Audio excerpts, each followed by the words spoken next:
시청자 여러분 안녕하십니까? 7월 7일 화요일장 파이널샷 시작합니다. 오늘 국내 증시, 미증시에서 반도체 기업들이 반등을 하고 또 삼성전자가 역대급 실적을 발표했음에도 불구하고 지수의 하단이 지속적으로 깊어지고 있는 모양새입니다. 오늘 개장하고 오전장에 매도 사이드카가 발동이 됐고요. 현재 구간에는 서킷 브레이커까지 연달아서 발효가 된 상황인데요. 지난달에 서킷 브레이커가 한 달 동안 세 번 발동이 되면서 변동성이 굉장히 큰 장세가 이어졌었죠. 이번 달 역시나 극심한 변동성 나타나고 있습니다. 특히나 외국인의 매도세가 오늘까지도 강하게 나오면서 시장을 끌어내리는 주요한 요인으로 작용하고 있는데요. 반도체 기업들 지속적으로 숫자로 증명을 해내고 있는데 시장에서는 왜 이렇게 매도를 하고 있는 걸까요? 그리고 우리는 어떻게 전략을 세워야 될까요? 마켓 A컷을 통해서 확인해 보도록 하겠습니다. 네, 오늘 삼성전자가 실적을 발표했습니다. 시장의 눈높이가 매우 높아졌음에도 불구하고 그 눈높이를 웃돌 만큼의 굉장히 좋은 실적을 발표했습니다. 그럼에도 불구하고 삼성전자를 향해서는 오늘 매도가 조금 더 강하게 나오면서 시장에서 지수가 좀 밀리고 있는 상황인데요. 이렇게 조정을 받는 시장 우리가 매수의 기회로 삼아야 될까요? 지금부터 알아보시죠. 우선 삼성전자의 실적 발표 수치부터 보겠습니다. 삼성전자 실적 추이를 보게 된다면요. 2025년부터 지금 지속적으로 실적이 좋아지고 있는 모습이 확인되고 있습니다. 특히나 2분기 잠정 실적이 오늘 발표됐었는데 1년 전과 비교했을 때 영업이익이 무려 1,800% 이상 급증한 것으로 확인이 되고 있습니다. 25년 2분기에 4조 원대였는데 무려 89조 원대를 넘어서면서 시장의 기대치를 훌쩍 웃도는 실적을 발표했고요. 매출액 역시나 171조 원가량을 기록을 하면서 지난해와 비교했을 때 세 자릿대 증가세를 보이는 데 성공하기도 했습니다. 2분기 실적 영업이익 전망치는요. 75조에서 86조가량이었고요. 지금 그것을 훌쩍 웃도는 실적을 발표했는데요. 여기서 중요한 건 반도체 하면은 세계를 대표하는 기업인 엔비디아 역대 분기 영업이 가장 좋았을 때가 82조였습니다. 그러니까 엔비디아의 호실적을 뛰어넘을 만큼 삼성전자의 이번에 반도체를 필두로 한 실적이 굉장히 좋게 나왔다고 해볼 수 있겠는데요. 또 매출 분기 기준 역대 최대를 기록한 건 물론이고 영업이익도 역대 최대치를 이번에 달성하는 데 성공을 했습니다. 역시나 AI에 대한 데이터 센터가 지속적으로 투자 확대가 일어나면서 이로 인해서 HBM이라던가 서버용 D램의 수요가 급증하고 있고요. 결국에는 이렇게 수요가 늘어나면서 D램과 낸드 가격도 덩달아서 상승하는 모습이 나타났습니다. 이렇게 AI 데이터 센터발 호재로 인해서 좋은 실적을 달성하는 데 성공을 했고요. 시장에서 주목한 건 성과금 충당금이 빠지게 되면 실적이 어느 정도 나올까 이 부분을 주목을 했습니다. 었는데 이 충당금 일회성 비용을 제외했을 때 실질적인 영업이익이 100조 원을 넘어선 것으로 확인이 되면서 시장에서는 생각보다 훨씬 더 잘 나왔다 이렇게 바라보고 있는 상황입니다. 다음 장 이어서 확인을 해보도록 하겠습니다.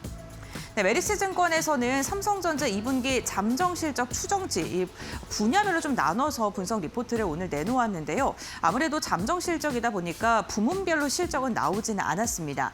메리츠증권에서 지금 내다보고 있는 실적을 보게 된다면 현재 추정치와 종전 추정치를 한번 비교해 보겠습니다. 모든 부분에 대해서는 지금 추정치 자체가 한 7천억 원가량 좀 감소한 실적을 발표한 것으로 확인이 됐는데 메모리 부분의 실적이 예상보다 더 좋게 나온 것으로 확인되고 있습니다.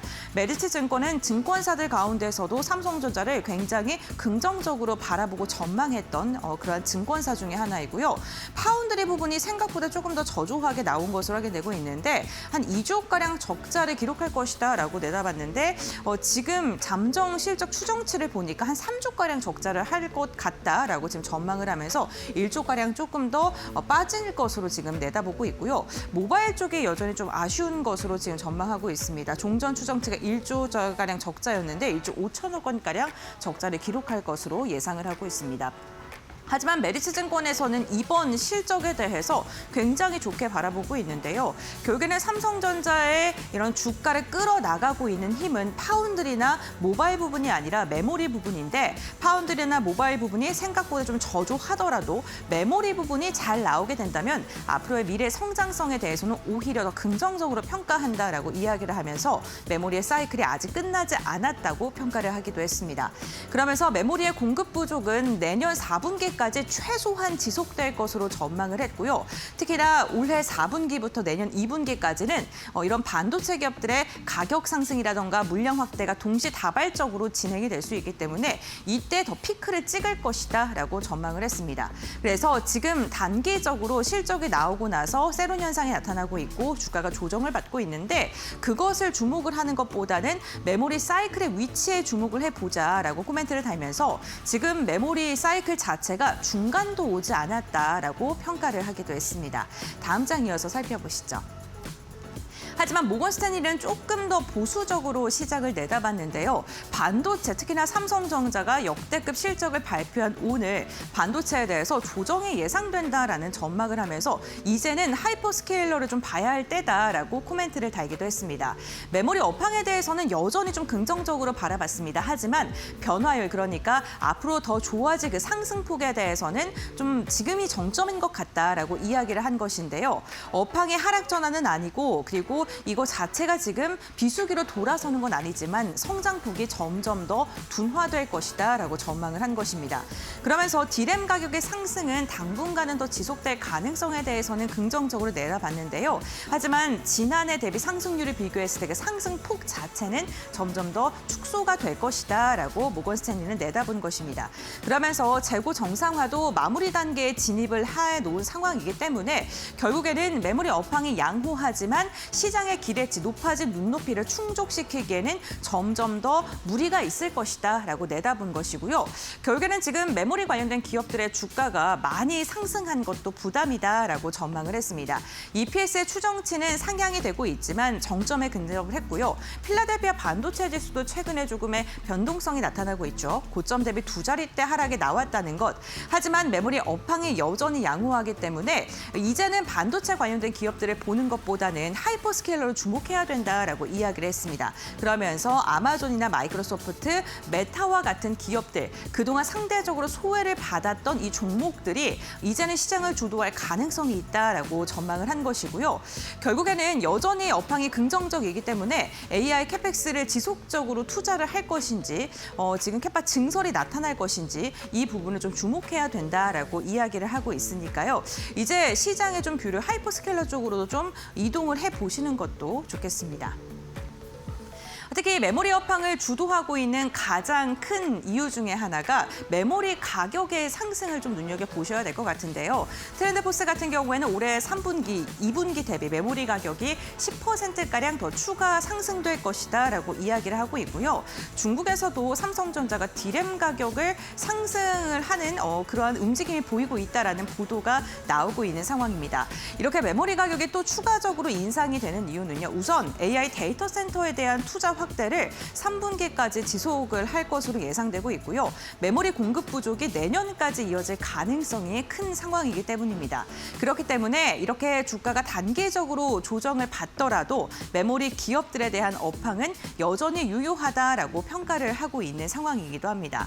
공급 부족의 장기화가 지속이 되면서 신규 팹 증설이 진행 중인데 이 신규 팹이라는 게 단순히 하루아침에 만들어지는 게 아니고 시간이 몇 년간 소요가 되기 때문에 이 공급 부족 현상을 해결하기 위해서는 내년까지는 더 기다려야 된다라고 내다보고 있고요. 그렇기 때문에 28년 상반기 이후에 공급 증가가 일어날 것이다라고 트렌드포스에서는 내다보고 있습니다.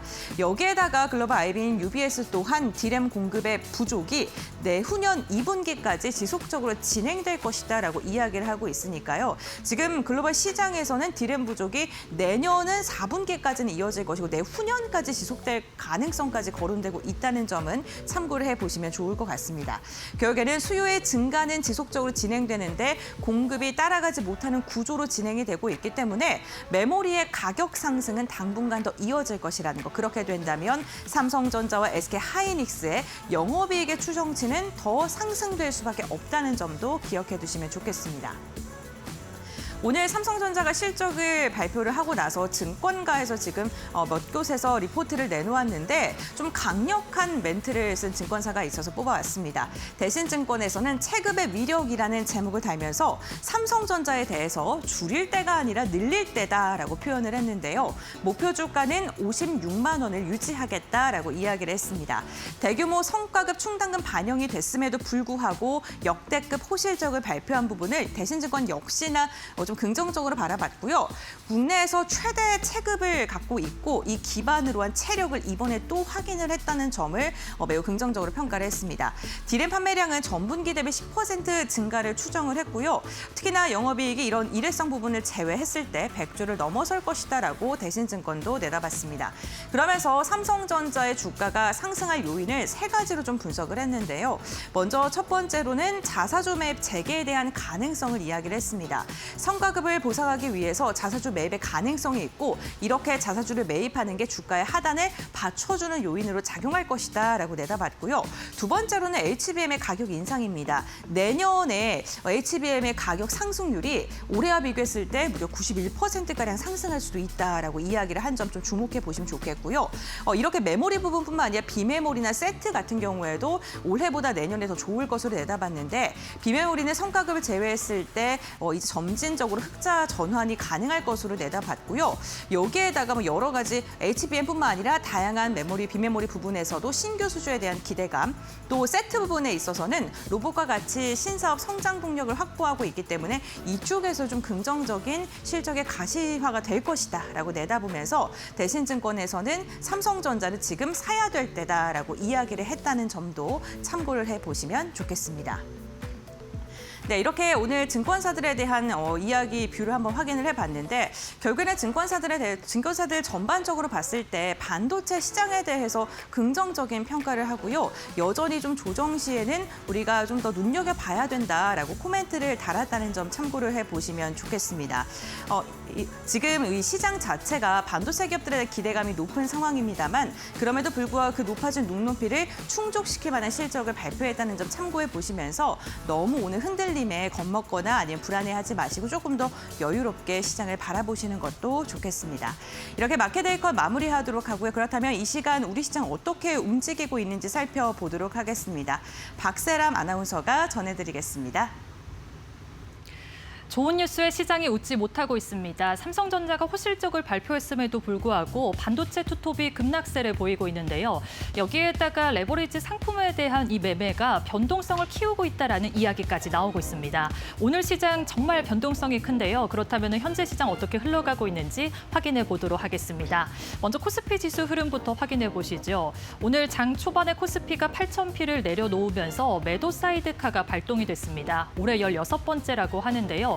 매도 사이드카가 발동된 이후에 잠깐 상승으로 전환을 했습니다. 하지만 내내 낙폭을 키우더니 7%대 하락세를 보이고 결국에 제가 들어오기 직전에 1시 58분 59분에 서킷 브레이커가 발동이 되면서 올해 6번째라고 하는데요. 8% 하락세가 1분 이상 지속되면서 현재 매매가 중단된 상황입니다. 현재 7,404.48포인트에서 움직이고 있습니다. 그렇다면 코스닥 지수의 흐름도 확인해 보도록 하겠습니다.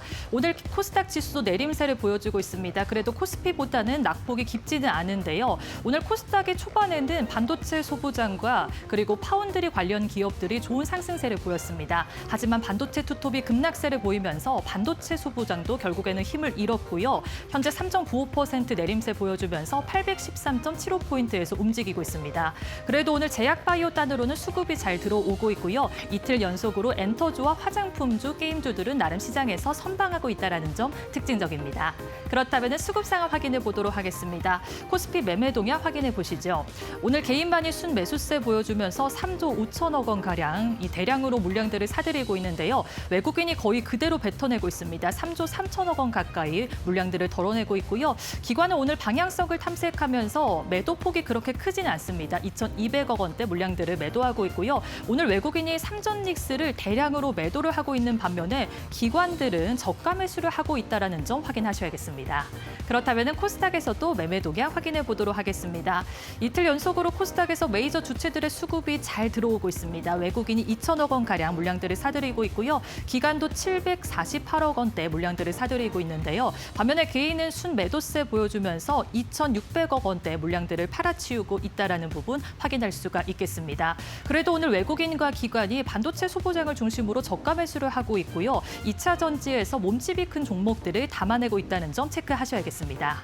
그렇다면 이 시장을 움직이고 있는 이슈 확인해 보도록 하겠습니다. 오늘 첫 번째 이슈는 초전도체 관련주입니다. 오늘 시장에서 초전도체 관련주들이 강한 흐름을 보이고 있는데요. AI 산업이 성장하면서 이 전력 소비가 빨라졌습니다. 전력 손실을 최소화할 수 있는 기술이 현재 시장에서 주목을 받고 있는 상황인데요. 초전도체 관련해서는 현재 다양한 종목이 이름을 올리고 있고요. 오늘 알리바바에서 이 초전도 후보 물질을 4개를 발표를 하면서 실험에서 입증했다라는 내용을 밝히기도 했습니다. 관련주들 매수세가 잘 유입이 되고 있는데 장기적으로 봤을 때는 이 초전도체 기술이 양자 컴퓨터라든가 전력망으로 확장될 수 있다라는 분석이 있습니다. 하지만 아직까지는 대다수 기업들이 직접적인 실적보다는 기술 기대감으로 움직이고 있고요. 상용화 초기 단계인 만큼 연구 개발이 어떤지 이런 성과를 잘 지켜보셔야겠습니다. 현재 주가 흐름 살펴보도록 하겠습니다. 아센디오가 26.69% 상승세 보여주고 있고요. 이 초전도체 가장 대표 기업이라고 할 수 있죠. 초전도체 선제 기업인 서남이 19.65% 오름세를 보여주고 있습니다. 덕성도 이 초전도체 관련해서 신사업을 진행 중인데요. 14.18% 오름세 보여주고 있고요. 모비스도 7.16% 빨간불 켜내고 있습니다. 현재 신성 델타테크만 5%대 하락세 보여주고 있습니다. 그렇다면 그다음 이슈 확인해 보도록 하겠습니다. 제약바이오주들이 오늘 수급이 상당히 좋은 상황입니다. 이 국민성장펀드와 코스닥 승강제 호재 소식을 그대로 반영하고 있기 때문인데요. 총 150조 원의 국민성장펀드에서 이 전례 없는 성장 자금이 코스닥 이 제약바이오 쪽으로 유입이 되고 있고요. 또 코스닥 승강제의 프리미엄 그룹으로 편입될 수 있다라는 분석이 나오면서 일부 제약바이오주들이 잘 움직이고 있습니다. 그렇다면 관련주들의 흐름 확인해 보도록 하겠습니다. D&D 파마텍이 11.33% 오름세 보여주고 있고요. 실적에 대한 성장 기대감 받고 있는 파마리서치도 6.85% 오름세 보여주고 있습니다. 국민성장펀드의 가장 첫 투자처라고 할 수 있는 리가켄바이오도 2.82% 상승세 보여주고 있습니다. 지금까지 시장 흐름 살펴봤고요. 이어서 종목 파인더 함께해 보시죠. 네, 화요일에 파이널샷 함께하고 계십니다. 신민영입니다. 이어서 종목 파인더 통해서 보다 자세한 종목별 이슈들 짚어보고요. 투자 전략 함께 정비해 보도록 하겠습니다. 오늘의 첫 번째 이슈 삼성전자 실적을 체크해 보도록 하겠습니다. 올해 2분기 사상 최대 실적을 경신했습니다. 2분기 기준으로 영업이익 89조 원대, 4천억 원대 기록하면서 전년 동기 대비 무려 1,800%의 급성장세를 이뤄냈습니다. 시가총액 세계 1위인 엔비디아의 최근 분기 기준 영업이익 약 82조 원조차 넘어서면서 글로벌 정상의 자리를 차지했죠. 하지만 오늘 삼성전자를 향한 외국인들의 매도세가 멈추지 않고 있습니다. 증권가에서는 이 변동성의 구간을 비중 확대에 기회로 삼을 필요가 있다라고 이야기하고 있습니다. 대신증권에서는 반도체 업종에 대한 리포트를 오늘 제시했는데요. 끝없이 펼쳐진 실크로드라고 업종 전반을 표현했습니다. 비중 확대에 적극 매수 의견을 재확인했고요. 삼성전자에 대한 목표 주가 56만 원을 유지하면서 SK하이닉스는 390만 원으로 목표 주가를 또 상향 조정하기도 했습니다. 이렇게 보는 데는 4가지 이유를 제시했는데요. 먼저 반도체, 메모리 반도체 초호황이 이어질 것이라는 전망입니다. 이 초호황 속에 27년 내년에는 공급 부족의 강도가 더 심화할 것으로 봤는데요. 없어서 못 파는 현상이 올해보다 내년에 더 심해질 것이라고 보고 있습니다. 높아지는 LTA, 롱텀 어그리먼트, 단연 계약의 가치에도 좀 주목을 했는데 계약 연장 옵션이 일부 계약에 포함됐을 것으로 추정이 된다면서 이런 반도체 메모리의 사이클의 변동성 역시나 축소될 수 있다라고 봤습니다. 뿐만 아니라 HBM을 주도하는 ASP의 상승 사이클이 재개될 것으로 봤습니다. 내년에 HBM ASP는 올해 대비 100% 이상 상승할 것이라는 전망을 또 제시했고요. 마지막으로 역대 최대 규모의 주주환원 정책까지 꼽고 있습니다. 삼성전자와 SK하이닉스 양사 모두 100조 원 내외의 주주환원을 시행 가능한 환경인 것으로 추정된다라고 바라보고 있습니다. 엔비디아도 이긴 반도체 황제 삼성전자, 오늘은 주가 하락을 면치 못하고 있는데요. 함께 분위기 살펴보시죠. 네, 줄줄이 파란불 켜고 있습니다. 삼성전자의 낙폭이 장 후반으로 갈수록 더 깊어지는 모습입니다. 현재 구간 9% 이상 낙폭이 나오고 있고요. 한미 반도체와 SK하이닉스도 동반 9에서 10%대 약세를 부리고 있습니다.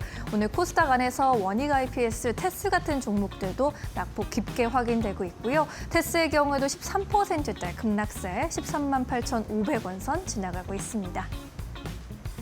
네, 첫 번째로 반도체 이슈 점검해봤고요. 이어서 화장품 쪽 분위기 보겠습니다. 화장품 쪽은 오늘 반전되는 분위기 확인되고 있습니다. 화장품 수출이 사상 최고치 행진을 이어가고 있다라는 뉴스를 자주 전해드렸는데 특히 미국향 수출의 성장세가 눈에 띄고 있습니다. 미국의 수입 화장품 시장의 국가별 점유율 순위를 보시면요. 지난해 하반기 수준으로 봤을 때 대한민국이 1위를 차지했습니다. 프랑스나 캐나다, 이탈리아 같은 전통적인 화장품 강국을 제치고 우리나라가 1위를 차지하고 있는 건데요. 이러한 추세가 계속 이어질 것이라는 긍정적인 전망이 나오고 있습니다. 이러한 K뷰티 수출의 성장의 주역이 바로 우리나라의 인디 브랜드이기 때문입니다. 값은 싸지만 성능이 좋은 이른바 가성비가 좋은 제품들에 미국인들이 푹 빠져 있다라는 건데요. 이렇게 글로벌 이커머스 플랫폼 아마존 같은 곳에서 K-인디 브랜드들의 치열한 경쟁이 나타나고 있다는 점은 오히려 국내 ODM들의 수주 증가 요인으로 작용할 것이다 라면서 흥국증권에서는 이 화장품 섹터의 중장기 탑픽으로 코스맥스를 제시하기도 했습니다. 오늘 내놓은 리포트에서 목표 주가 25만 원까지 바라보고 있고요. 코스맥스는 글로벌 1등 화장품 ODM이라고 평가를 했습니다. 하반기에도 견조한 K뷰티 수출의 성장세에 힘입어서 핵심 고객사들의 주문량이 증가할 것으로 예상을 하고 있고요. 신규 기초 브랜드의 수출이 호조를 나타낼 것으로 전망되고 있는 가운데 고마진을 나타내고 있는 색조 제품 역시나 비중이 상승하고 있다는 평가입니다. 중국 그리고 미국 법인까지 실적 개선이 지속될 것이라는 예상 속에 탑픽 종목으로 바라보고 있는 상황. 오늘 K뷰티 화장품주 분위기도 함께 살펴보시죠. 네, APR 대장주가 오늘 좋은 시세 연출해주고 있습니다. 하지만 장중에 좀 탄력은 떨어지는 모습. 현재 구간에서는 40만 원 선 아래에서 움직이고 있고요. 5%가량 상승세 가져가고 있습니다. 이 밖에 실리콘2, 달바글로멀, 코스맥스까지 1에서 2%대 강세 보이고 있고요. 확실히 오전장보다는 오후장의 탄력이 좀 아쉽습니다. 코스메카 코리아는 하락 전환에서 현재 약보합권 흐름도 확인되고 있습니다. 네, 이어서 마지막 이슈로 넘어가 보도록 하겠습니다. 호텔주 이야기인데요. 호텔주 역시나 상반기 양호한 실적을 기록했습니다. 하지만 황당한 수준으로 저평가되어 있다라는 분석이 나왔는데요. 하나증권의 분석입니다. 비중 확대 의견을 강하게 외치고 있는데 글로벌 피어와 인바운드 그리고 2분기 실적 모두 좋지만 주가는 신저가를 그리고 있다라는 평가입니다. 글로벌 호텔의 경우에는요. 메리어트라던가 힐튼과 같은 글로벌 호텔 체인들이 계속해서 좋은 주가 흐름을 최근에 보여줬습니다. 신고가 행진을 다했으면서 강세 흐름을 보였는데 우리나라의 호텔주들은 이를 전혀 반영하지 못하고 있다라는 평가이고요. 그리고 우리나라로 입국하는 외국인 관광객들 인바운드가 계속해서 증가세를 보이고 있습니다. 흥국증권에서는 한일령의 수혜가 확실할 것으로도 보고 있는데요. 26년 5월에 누적 외국인 관광객이 872만 명을 기록했습니다. 전년 동기 대비 20% 증가한 수준인데 중국의 인바운드를 봤을 때 우리나라로 들어온 입국객이 256만 명으로 전년 동월 대비 24% 증가했지만 일본으로는 172만 명이 들어가게 되면서 전년 동월 대비 5월 대비했을 때 56% 감소했다라는 분석도 제시를 했습니다. 2분기 예상 실적의 경우에도 양호할 것으로 보입니다. 전반적으로 컨센서스에 부합하는 실적, 1분기 어닝 서프라이즈에 이어서 2분기에도 실적 레버리지가 나타날 것으로 기대를 했는데요. GSP&L과 서부 T&D 모두 매출액이 30% 이상 증가하고 GSP&L의 경우에는 영업이익이 100% 이상 증가할 것이라는 분석입니다. 서부 T&D도 77%대 영업이익 증가세가 기대되고 있는 상황이고요.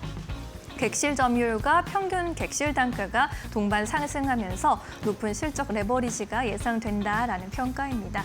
유가가 또 정상화되면서 유가가 급등한 데 따라서 항공권 취소가 있었던 이슈가 좀 해소될 것으로 봤고요. 하반기에 성수기에 진입하면서 수요는 더 늘어날 것이다라는 전망 제시하고 있습니다. 오늘 관련주 흐름도 함께 체크해 보시죠. 네, 호텔 그리고 카지노주에 또 반등이 나타나고 있습니다. 서부 T&D, GSP&L까지 동반 5%대 오름세 포착되고 있고요. 롯데관광개발도 5%대 강세로 16,000원 선 위에서 움직이고 있습니다. 파라다이스와 GKL까지 그동안 많이 소외된 만큼 강세의 흐름 나타나고 있고요. 이러한 시세 이어질 수 있을지 체크해 보시면 좋겠습니다. 네, 이슈가 있는 종목들 먼저 살펴보셨고요. 오늘 시장에서 또 놓치지 말아야 할 종목들 함께 점검해 보도록 하겠습니다. 이데일리 박근호 전문위원 함께합니다. 어서 오세요. 안녕하십니까. 네, 안녕하세요. 오늘도 골라주신 특징주들 종목 파인더에서 찾아보도록 하겠습니다. 오늘 SO일과 같은 정유주들도 시장에서 많이 주목받고 있고요. 어제에 이어서 하이브와 같은 엔터주들도 올라오고 있습니다. 삼양식품과 같은 소비주들도 함께 주목받고 있는 상황. 시장의 순환매가 나타나고 있는데 첫 번째 특징주 바로 짚어보겠습니다. 네, 삼성전자 점검을 해봐야겠죠. 분기 영업이익 세계 1위 기업으로 올라섰는데 올해 내내 전망도 좋다라고 하는데 오늘 실적 발표하고 주가는 좀 급락세를 그리고 있습니다. 이러한 흐름 어떻게 좀 해석해 보는 게 좋을까요? 네. 삼성전자 오늘 하루 종일 얘기를 들으셔서 지겨우실 수도 있긴 합니다만 그래도 꼭 한번 좀 다시 한번 짚을 필요성이 있어서 한번 짚어보도록 하겠습니다. 네. 역대 최고 수준 실적 발표 불구하고 주가가 이제 떨어진다. 일단 성과금을 포함을 해도 역대 최고 실적이고 이제 성과금을 빼도 역대 최고 실적이죠. 하지만 우리가 이제 실적이 역대 최고 실적이 실적 발표일에 오를 거라고 생각을 하는 것은 어떻게 보면 좀 약간 나이브한 어떤 그 생각이거든요. 실질적으로 우리는 삼성전자의 실적을 저도 알고 있고 여러분들도 알고 있고 전 세계 모든 사람들이 삼성전자 실적을 알고 있는데 삼성전자 그 실적을 발표할 때 주가가 오른다라는 것은 사실 조금 좀 생각하기 힘든 부분들이죠. 이제 마이크론도 마찬가지고 삼성전자도 마찬가지고 실적 발표를 했을 때 역대급 실적을 발표를 했을 때 주가가 오른 적은 사실 거의 없거든요. 네. 그 전에 이제 기대감 때문에 오르고 실적 발표는 이제 그동안의 시장에서 어떤 추정치를 확인하는 과정이기 때문에 그렇다고 보시면 될 것 같아요. 지금 시장에서 삼성전자를 위시한 SK 하이닉스, 그다음에 일본의 키옥시아, 일본 키옥시아도 오늘 역대급으로 상당히 많이 좀 빠지고 있는 상황이죠. 일단 삼성전자를 둘러싸고 있는 어떤 좋은 부분, 그다음에 좀 나쁜 부분 한번 좀 살펴보도록 하겠습니다. 일단 매를 먼저 맞아야 되니까 나쁜 부분을 먼저 좀 살펴보면 네. 크게 한 두 가지가 좀 있을 수 있을 것 같아요. 엔비디아 이제 AI 차세대 서버죠. 이제 이름이 카이버라고 이제 명명이 된 걸로 알려져 있는데 이게 1년 정도 출시가 늦어질 수 있다. 이것 때문에 지금 기판 관련주들이 상당히 많이 빠지고 있는 거죠. 그다음에 메모리 관련주도 당연히 빠질 수밖에 없는 부분이고 HBM이나 메모리 관련돼서 이게 GPU가 144개가 그냥 하나로 묶여져 있는 거기 때문에 역대급 어떤 그 AI 가속기인데 이게 늦춰진다라고 했는데 엔비디아는 일단은 공식적으로는 우리는 절대 아니다. 우리 스케줄에 맞춰서 시장에 내놓을 것이다라고 일단 공식적으로 부인을 했고 그 다음에 이게 다음 게 좀 더 크다라고 생각을 하는데 모건 스탠리가 이제 메모리 정점론을 내놨거든요. 이게 얼마나 무서운 거냐면은 일단 주당 EPS 상향 추정치도 거의 이제 고점에 다가왔다라고 표현을 했는데 만약에 이번에 그냥 쉽게 얘기를 해서 삼성전자가 2분기에 100조 원 영업이익을 냈는데 3분기에 120조 영업이익이 아마 추정치로 나오면 시장에서 상당히 안 좋은 비율로 아마 삼성전자를 얘기를 할 겁니다. 20조가 늘었음에도 불구하고 1분기에서 57조, 2분기에 100조 원. 쉽게 얘기를 해서 이 상승하는 어떤 상승률이 굉장히 많이 꺾이는 거죠. 이 부분이 굉장히 좀 무서운 거고, 일단 삼성전자 입장에서 긍정적인 부분도 일단 두 가지 정도 한번 좀 체크를 해보도록 하겠습니다. 일단 D램 가격을 이제 고객사에 20% 인상하겠다고 이미 삼성전자가 통보를 했죠. 이제 3분기서부터 니네 D램 가격 20% 인상할 할 거니까 그렇게 알고 있어라고 이제 통보를 하는 거죠. 협상이 아니라. 그리고 삼성전자의 그동안에 가장 좀 아픈 손가락이라고 할 수 있었던 파운드리 부분이 3년여 만에 일단은 6월 달을 월간 기준으로는 6월 달, 그다음에 분기 기준으로는 7, 8, 9, 3분기에 흑자 전환이 유력하다라는 어떤 분석 내용은 상당히 어떤 삼성전자의 어떤 이런 실적이나 주가적인 흐름을 하이닉스와 마이크론과의 차별화를 둘 수 있는 부분이죠.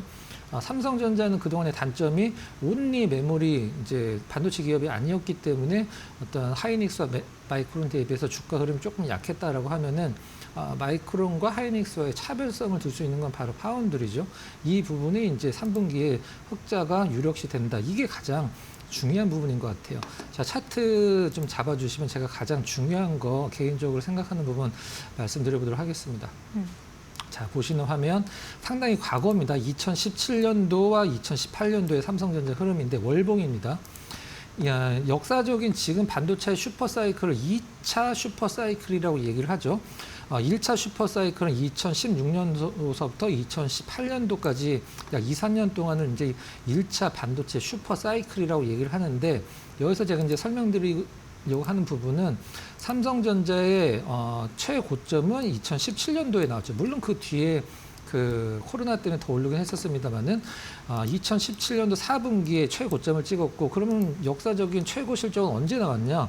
2018년도 3분기에 나왔죠. 일단 최고 실적과 최고 주가의 괴리가 단순 수치상으로는 3분기, 그러니까 9달이나 있는 건데요. 실질적으로는 1년이라고 봐야 되겠죠. 우리가 삼성전자의 3분기 실적을 확인을 하는 건 4분기에 확인을 하게 되겠죠. 네. 그렇다라고 하면 최고 실적을 찍고 시장에서는 이때도 무슨 얘기가 나왔을까요? 최고 주가 찍고 주가가 내려갈 때 증권사에서는 뭐 삼성전자 뭐 2018년도 1분기, 2분기, 3분기 실적도 좋아진다는 리포트가 쏟아졌죠.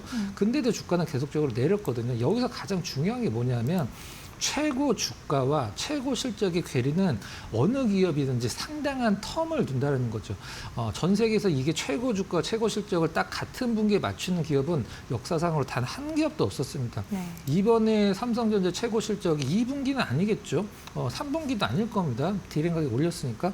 과연 언제 오느냐? 과거처럼 뭐 3분기, 거의 1년 동안의 어떤 텀을 둘 것이다. 이걸 이제 확답을 할 수는 없긴 합니다만은 분명 최고 실적 대비해서 최고 주가는 굉장히 오래 전에 빨리 온다는 것을 여러분들이 알고 이제 삼성전자를 보셔야 될 것 같아요. 하지만 뭐 실적이 늘어나는 거나 최근의 흐름 보면 뭐 최고 실적은 뭐 사실 아직 멀었다라고 봐야 되겠죠. 자, 일봉으로 좀 돌아가서 상당히 좀 주가 흐름이 지저분해졌습니다. 삼성전자의 어떤 과거의 흐름은 아니죠. 여기에 이제 레버리지가 시장에서 처음 출시된 날이 바로 이날이죠. 이날 2배짜리 레버리지가 출시를 하고 나서 주가 흐름이 상당히 위아래로 많이 좀 그 흔들리는 걸 보여줬었는데 과거에도 사실 삼성전자 같은 경우 가장 많이 오른 17% 오른 날은 레버리지 나오기 전이었었거든요. 떨어지는 부분들도 마찬가지였었고 저는 지금 삼성전자 하이닉스의 주가 흐름이 단순 뭐 레버리지 때문에 흔들린다라고 생각을 하진 않나요. 제 개인적으로는 어떤 시장이 조그만 균열에도 상당히 민감하게 반응을 한다는 게 문제라고 생각을 하고 있습니다. 그 한마디로 갖고 있는 분들은 여차하면 내가 팔고 나가겠다는 생각을 굉장히 많은 분들이 하고 있는 거죠. 물론 반대로 살려고 하는 분들 많이 있고 뭐 삼성전자의 지금 뭐 기관 수급이 좋고 빨간색 선의 외국인 수급은 나쁜 거는 뭐 굳이 설명을 드릴 필요는 없을 것 같아요. 정리를 하면 역대급 실적으로도 떨어지는 삼성전자의 주가는 그럼 무엇으로 끌어올릴 수 있는 것인가? 일단 마이크론이 사상 최고치를 다시 한번 좀 갱신을 하는 느낌이 좀 나와야지. 네. 일단 삼성전자 하이닉스의 주가가 다시 한번 좀 어떤 전고점 돌파를 한번 흐름이 나올 가능성이 높다. 이렇게까지만 정리를 해보도록 하겠습니다. 네, 이제 삼성전자도 눈높이도 많이 높아져 있었고요. 사상 최대 실적을 기록했음에도 불구하고 좀 아쉬운 흐름 보여주고 있는데 앞으로 마이크론의 주가 흐름도 잘 체크해 보셔야 할 것 같고요. 여러 가지 부분들 잘 고려해 보셔야겠습니다. 첫 번째 특징주로 짚어봤고요. 이어서 두 번째 특징주 열어보겠습니다. 네, 파마 리서치 이쪽은 분위기 또 좋습니다. 강한 반등세 나오고 있고요. 이번 실적 시즌에 어닝 서프라이즈 예상 기업으로도 꼽히고 있습니다. 리쥬란 화장품 관련해서도 긍정적인 또 뉴스들 들려오고 있던데 어떻게 보고 계실까요? 네, 이제 앵커께서 가장 중요한 포인트를 딱 짚어주셨는데 파마 리서치가 과거에는 화장품 갖고 어떤 실적이나 주가의 모멘텀이 생기진 않았죠. 이제 미용기기 쪽이기 때문에 일단 지금은 일단 화장품주들이 시장에서 가장 어떤 하락장에서 급락장에서 분위기가 가장 좋고요. 엔터도 마찬가지고 파마 리서치도 지금 리쥬란 코스메틱 관련해서 퍼포먼스가 상당히 좋아지고 있기 때문에 과거에 이제 리쥬란뿐만 아니라 이제 화장품 섹터의 흐름을 일단 파마 리서치가 같이 움직일 수 있는 가능성이 상당히 많이 된 거죠. 중요한 부분만 몇 개 체크를 해보면 이제 미국 쪽에서 워낙에 지금 퍼포먼스를 잘 내고 있기 때문에 미국 화장품 OEM, ODM 기업 인수를 했죠. 코스메틱 이제 USA라고 이 부분이 일단 파마 리서치의 이제 북미 쪽에서의 또 남미 쪽에서의 어떤 성장을 견인할 수 있는 부분이고요. 세포라, 뭐 아마존 관련돼서 리쥬란 코스메틱이 이제 북미 수에서 상당히 늘고 있는 이제 오프라인의 어떤 이점을 한다라는 것은 미국은 온라인이죠. 오프라인이 훨씬 더 크거든요. 일단 세포라인은 지금 380개 들어가 있고 가장 중요한 부분은 오프라인에서 코스트코도 지금 공급을 추진 중이다. 입점 추진이라고 보는 게 맞겠죠. 일단 지금 실적 같은 경우는 사실 크게 중요하진 않은 상황이긴 한데 일단 실적은 나쁘진 않은데 주가가 너무 과도하게 빠졌고 일단 뭐 방한 관광객이 늘어날수록 가장 수혜를 많이 보는 기업 앞서서 이제 호텔 얘기도 좀 나오긴 했었습니다만은 증권사에서 탑픽으로 꼽는 것은 사실 이 파마 리서치거든요. 모든 여자 관광객분들이 와서 이 리지라를 다 받는다라고 해요. 정리를 좀 하면 뭐 차트는 볼 필요성이 없고 많이 떨어졌기 때문에 많이 반등할 수 있는 조건이 마련이 됐고 화장품 관련주들이 시장에서 어떤 좋은 흐름 보여준다라고 하면은 파마 리서치도 어떤 그동안의 어떤 하락을 조금 만회할 수 있는 충분한 여력이 있는 기업이다. 이렇게까지 정리를 하면 될 것 같습니다. 네, 코스메틱 분야 그리고 의료 관광에 따른 수혜까지 기대해 보도록 하겠습니다. 이렇게 두 개의 특징주들 정리해 보겠고요. 오늘 양시장 급락하고 있는 어려운 장세에 또 나와 주셨는데 포착 종목 어떤 종목 골라주셨는지 열어보겠습니다. 네, 한국 타이어 앤 테크놀로지 지금 이 시점에서 봐야 하는 이유는 뭘까요? 네. 사실 주식을 정말 뭐 스마트하게 합리적으로 잘 하시는 분들은 급락장에서 굳이 올라가는 종목을 주목을 하진 않죠. 급락장에서 가장 많이 떨어진 종목이 반등장에 왔을 때 가장 많이 올라가는 것은 역사적으로 한 번도 틀림이 없었습니다. 그럼에도 불구하고 오늘 급락장에서 한 4% 이상 상승세를 기록을 하고 있는 한국 타이어 테크놀로지를 일단 포착 종목으로 선정한 이유는 뭐 다른 건 아니고 일단 실적입니다. 뭐 실적, 저평가. 지금 시장에서 사실 가장 믿을 수 있는 건 실적이기도 하고 일단 최근에 급락장에서 나름대로 반등 분위기가 연속적으로 나오고 있기 때문에 한국 타이어 한번 좀 준비해 봤고요. 금호 타이어는 타이어 관련해서 움직이는 건 아니죠. 이제 광주의 공장이기 때문에 움직이는 거고. 일단 타이어 업계 이제 2분기 실적, 금호, 뭐 한국, 넥센 다 좋을 것으로 예상을 하고 있고요. 가장 중요한 부분만 좀 체크를 해보면 우리가 물건을 팔 때 싼 거를 많이 파는 것보다 비싼 거를 많이 파는 게 그 기업의 실적이 좋아지겠죠. 당연한 얘기죠. 비싼 타이어 뭐가 있을까? 전기차 타이어죠. 전기차 타이어가 지금 현재 한국 타이어 전체 내에서 차지하는 비중이 30%까지 올라갈 정도로 한마디로 이제 고마진 타이어가 많이 팔리고 있어서 실적이 나쁠 수가 없겠죠. 또 하나 가장 중요한 부분 체크를 해보면 그동안에 한국 타이어의 어떤 발목을 주가의 발목을 가장 많이 잡았던 게 한온 시스템이거든요. 한온 시스템 인수하고 나서 적자 내면서 굉장히 힘들었었는데 이 한온 시스템이 지금 효자 노릇이 하고 있는 상황이죠. 한마디로 미운 오리 새끼가 지금 100조가 되고 있는 느낌이다. 이렇게 표현하는 게 맞을 것 같아요. 자, 차트 잠깐 보면서 가격적인 전략 세워보도록 하겠습니다. 네. 최근에 뭐 반등을 주고 있긴 합니다만 전반적으로 크게 봤을 때 사실 올해만 보였을 때 오른 게 거의 없죠. 일단 올해 상승률은 거의 미미하기 때문에 입방이 충분히 열어놔야 될 이유가 있는 부분이고 매수가는 그냥 현재가로 잡도록 하겠습니다. 목표가는 이제 현재가 73,800원에서 위쪽 잡아서 한 85,000원 정도 이제 가본 적이 없기 때문에 안 보이는데 목표가 85,000원 손절 가격은 63,000원으로 조금 디테일하게 한번 좀 잡아보도록 하겠습니다. 네, 좋습니다. 어닝 시즌 앞두고 2분기 실적 기대감 있는 종목으로 짚어주셨고요. 한국 타이어앤테크놀로지 85,000원까지 기대해 보도록 하겠습니다. 오늘 말씀은 여기까지 듣도록 할게요. 고맙습니다.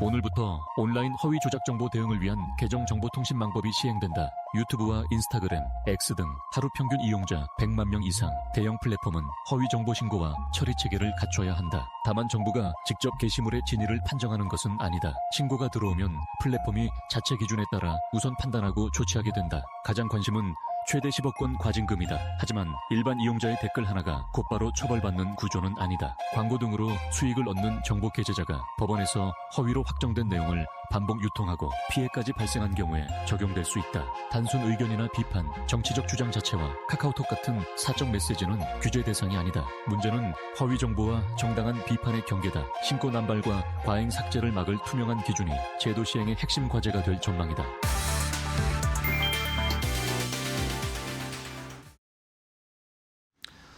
자, 섹터 대 섹터로 이어가겠습니다. 오늘 시장 극심한 변동성, 화요일만 되면 시장이 이렇게 크게 출렁거리는데요.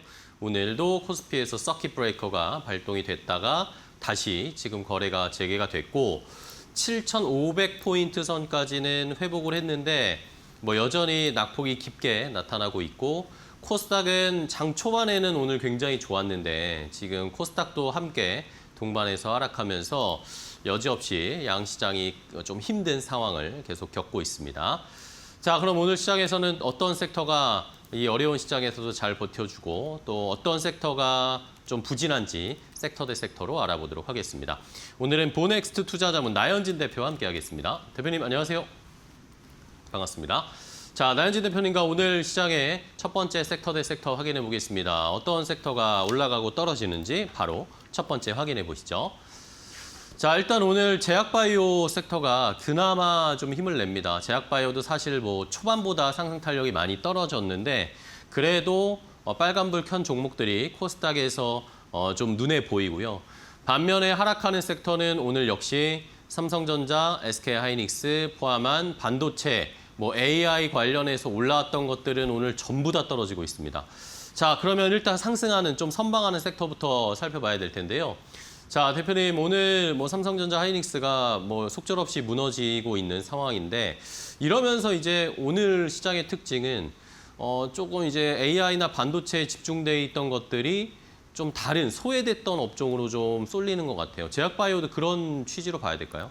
네, 아무래도 가장 시가총액 비중을 크게 차지하고 있었던 뭐 대형주 이제 삼성전자 하이닉스의 부진 속에서 네. 이제 갈 곳을 좀 잃었다고 표현할 만한 그 수급들이 이제 몰리는 쪽이 가장 어떻게 보면은 그동안 조정을 많이 받았고 소외되었었던 sek터 중에 하나였던 바이오 쪽에 좀 몰렸다고 볼 수 있을 것 같습니다. 네. 바이오 외에도 뭐 그 호텔 관광 관련해서도 또 말씀을 드리겠지만 뭐 그 외에도 엔터 쪽 까지 포함해서 이제 그동안 주목을 받지 못했던 섹터 위주로 많이 그 수급이 몰리고 있는 현상이 오늘 나오고 있는 상황입니다. 아무래도 그동안 시장을 이끌었었던 삼성전자 하이닉스의 부진, 그 부진의 이유로 본다면 뭐 삼성전자나 하이닉스의 개별적인 그 이유라고 보기는 좀 어려운 상황이고요. 아무래도 가장 큰 이유였던 이게 바이오 관련해서 이제 수급 이동되고 그리고 금리에 대한 불안감이 지금 계속 이어지면서 시장 상황에 대해서 이제 반도체 종목에 대한 쏠림 현상이 어느 정도 해소된다. 이렇게 좀 볼 수 있을 것 같습니다. 하반기에 임상 실험 결과를 앞두고 있는 종목들이 많이 포진되어 있는 바이오 종목에서 뭐 FDA 허가라던가 아니면 기술 이전 관련한 이벤트가 기대되는 기업 중심으로 해서 이제 좀 단기적인 수급이 좀 몰리는 현상이 나오고 있고요. 그중 대표적으로 뭐 D&D 파마텍이라던가 리가켄 바이오, ABL 바이오, 알테오젠까지 제약 바이오 전반적으로 강세 흐름을 보이고 있다는 점이 좀 동반 강세, 그러니까 수급이 좀 몰려서 생기는 현상이라고 그렇게 볼 수 있을 것 같습니다. 네. 자, 이러면서 바이오 종목들이 뭐 최근 들어서 이제 자꾸 상승을 한 번씩 보여주고 있어요. 꿈틀꿈틀한다는 느낌이 이제 아마 느껴지실 텐데 바이오 종목들이 계속 갈 수 있을지 계속 지켜봐야 되겠고요. 자, 상승 섹터 봤으니까 이번 하락 섹터인데 뭐 이게 제일 궁금하실 것 같아요. 시청자분들이 오늘 삼성전자가 실적을 발표를 했는데 뭐 사실 따지고 들어가 보면은 너무 좋은 실적인데 지금 이런 상황에서 이렇게 매물이 쏟아지고 주가가 급락하는 이유는 뭘까요?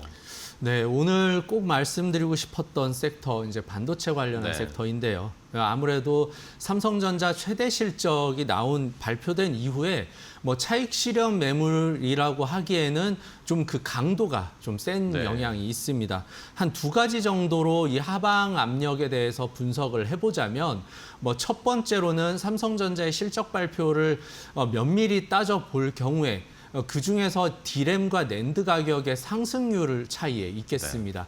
2분기에 디램 가격의 상승률이 50%를 넘어섰고 낸드 메모리의 그 2분기 가격 상승률도 50% 이상 나오고 있었던 상황에서 이제 3분기에 접어들면서 3분기 가격 상승 예상치가 10% 정도대로 이제 좀 줄어들었다는 점에 있겠습니다. 이 부분을 바꿔 얘기하면 2분기에도 50% 이상 가격이 오르고 그리고 3분기에도 그 오른 가격 대비해서 10% 이상 많게는 18% 정도까지의 가격 상승이 있을 것으로 예상치가 나오고 있는데 이 부분까지 놓고 봤을 경우에는 현재 나왔던 실적 89.4조에 대해서 뭐 충당금을 제외하고는 100조가 넘어서는 상황이지만 3분기에 그 나올 만한 실적으로는 영업이익은 120조 정도까지도 예상해 볼 수 있는 상황입니다.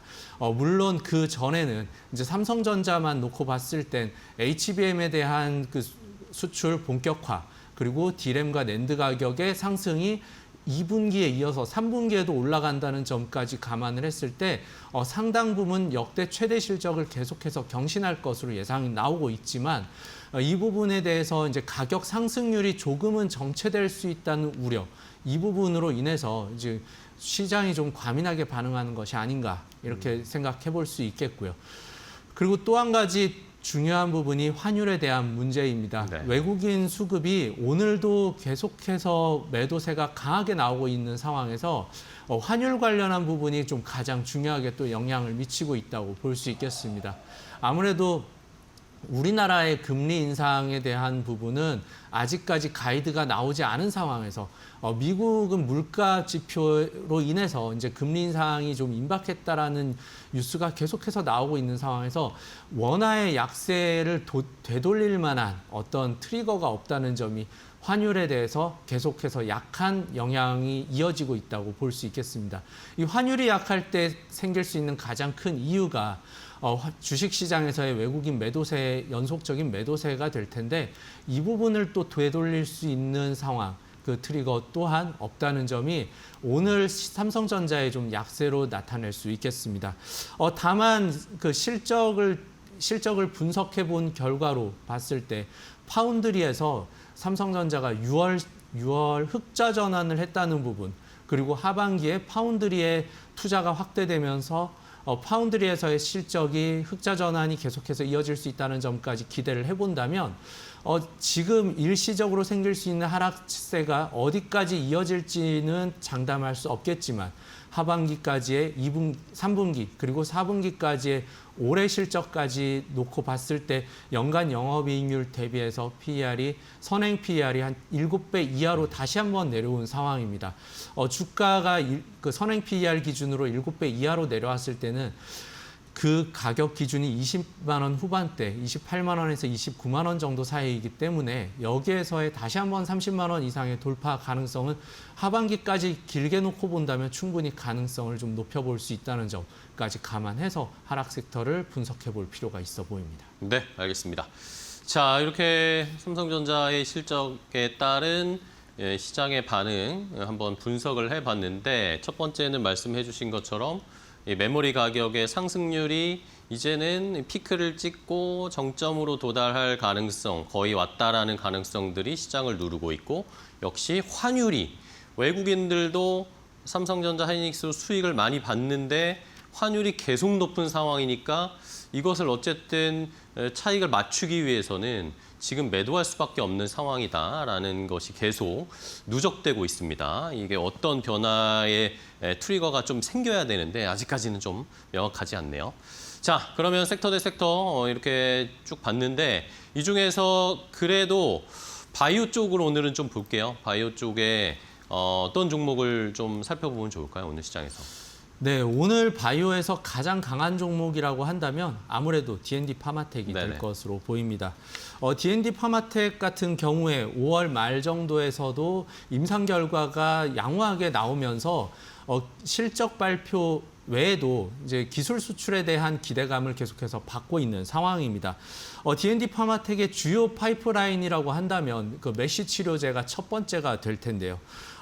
메쉬 치료제 DD01에 대해서 임상 이상에서 조직 생검 결과가 상당히 잘 나오면서 이상 마무리가 되고 나면 기술 수출을 언제든지 할 수 있다는 기대감이 이제 임박해 있는 상황입니다.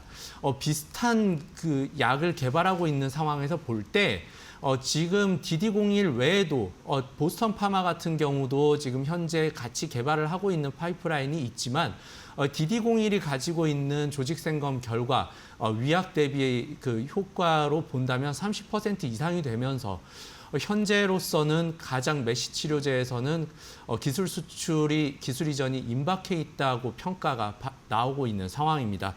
D&D 파마텍에서 가장 중요한 메쉬 치료제 관련한 임상 2상 이후에 임상 3상을 전후한 시점에서의 기술 이전 가능성이 임박했다고 본다면 하반기 바이오 이벤트 장세에서 가장 주목해 볼 종목으로 손꼽을 수 있을 것 같습니다.